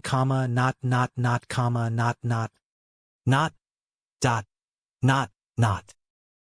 Boy has got a great head for ciphers, has he not? Granny noted proudly as Jed wrote out the zeros. He is a real knothead, Jethro agreed happily. Well, there you are, Mr. Honest John, Jed said, tearing the check from the book and handing it over. I hope that primes the pump. Shifty took the slip of paper, his fingers trembling slightly as they closed around the fortune. Beautiful. The president will be delighted. Are you going to show it to him? Jed asked. At our afternoon meeting. What time is that again, my good man? Jed asked. 3 o'clock. That will be on time. I am a busy man. You must know the president pretty good. Pals, buddies. Shifty boasted softly. Well, why do you not take us to the meeting with you? We would like to say howdy to him. Jed requested politely. And he would like to say hi-dee to you, Granny added with a warm smile. Oh, golly, Ellie Mae cheered. However, the Secret Service requires security clearance. Shifty stalled, his mind racing to keep the elaborate fiction alive. Will that take long? Do you happen to have birth certificates, color photographs, passports, and a complete set of fingerprints with you? Why, no, we are not, Jed admitted, looking down at his simple, worn clothes. Well, I am afraid it will take a while, Shifty sighed heavily, sounding deeply disappointed. Meantime, I will put you up at a nice, comfortable hotel. Yeah, taxi. Within the hour, Shifty had installed the Clampett family in a vast, opulent suite overlooking the sweeping vistas of the capital city. The suite was a masterpiece of classical design, filled with plush velvet seating, gilded mirrors, and heavy silk draperies. Yet, despite the luxury, the family felt strangely out of place, yearning for the simple, grounded comforts of a real home. These are dainty fine accommodations, Mr. Honest John, Jed noted, looking around the enormous parlor. Well, thank you, Mr. Clampett, Shifty replied, opening a set of heavy French doors to reveal a stunning balcony. Here, Let me show you something. Here you have a magnificent view over the entire city of Washington. Well, is not that pretty? Jed marveled, gazing out at the monuments gleaming white against the blue sky. Granny, believe me, Mr. Honest John is fixing us up real nice here, eh? Jed asked, turning to the matriarch. Granny surveyed the lavish room with a critical eye. Well, it is all right, but it is not like staying at the White House. Sure is not, Jethro agreed loudly. They got a kitchen over there where a fellow can get a snack when he is hungry. Are we not going to get to stay at the White House at all? Ellie Mae asked, a hint of sadness in her sweet voice. Ellie Mae, do not pay no attention to him, Mr. Honest John, Jed apologized quickly. He is acting awful pushy. Not at all. Shifty waved off the concern with an expansive gesture. As soon as I have straightened out the matter of security clearance, I am sure the president and his wife will issue you a formal invitation. Oh boy, Jethro hollered, his mood instantly soaring. Well, you tell them that they are not taking in a family of freeloaders, Jed insisted firmly, his strong moral compass guiding his words. We will pitch in and help with the housework and the chores. I will make that matter crystal clear to him, Shifty promised, barely suppressing a laugh. We are glad of life to you, Jed smiled warmly. Glad to do it. See you later, friends. Shifty called over his shoulder as he practically floated out the door. He rushed back to his own obscure, dimly lit hotel room across town, bursting through the door to find his partner pacing nervously. Shifty, baby, how did it go? She demanded, grabbing his lapels. Shifty reached into his breast pocket and produced the folded slip of paper, holding it up like a sacred relic. Like $1 million, and here it is, $1 million. Beautiful. Her eyes widened, mirroring his greed. I can have us packed in 5 minutes. Wait a minute. Where are we going? Shifty asked, a new, far grander scheme taking root in his dark imagination. Mexico, Venezuela, you name it, she suggested, already moving toward the closet to drag out an expensive leather suitcase. Flo, there are 94 more where this came from, Shifty revealed softly, the words hanging heavy and intoxicating in the air. Now, do not get greedy, Flo warned, her practical nature warring with her own avarice. Let us take our $1 million and play it safe. Baby, this is a chance of a lifetime. Think big, Shifty commanded, pacing the floor with manic energy. I am thinking big, Flo retorted sharply. We could get 20 years apiece. Max, I got those hillbillies in the palm of my hand, Shifty insisted, his confidence absolute. They are grapes waiting to be picked. How? Well, I got $1 million for Smog. I will get $1 million for something else. How? I will think of something. I will sell them the White House. How? Flo sputtered, utterly bewildered by the audacity of the plan. You sound like an Indian. Shifty stopped dead in his tracks, a look of pure, diabolical genius illuminating his face. That is it. You are going to be an Indian. What? It is beautiful. They will love it. You are the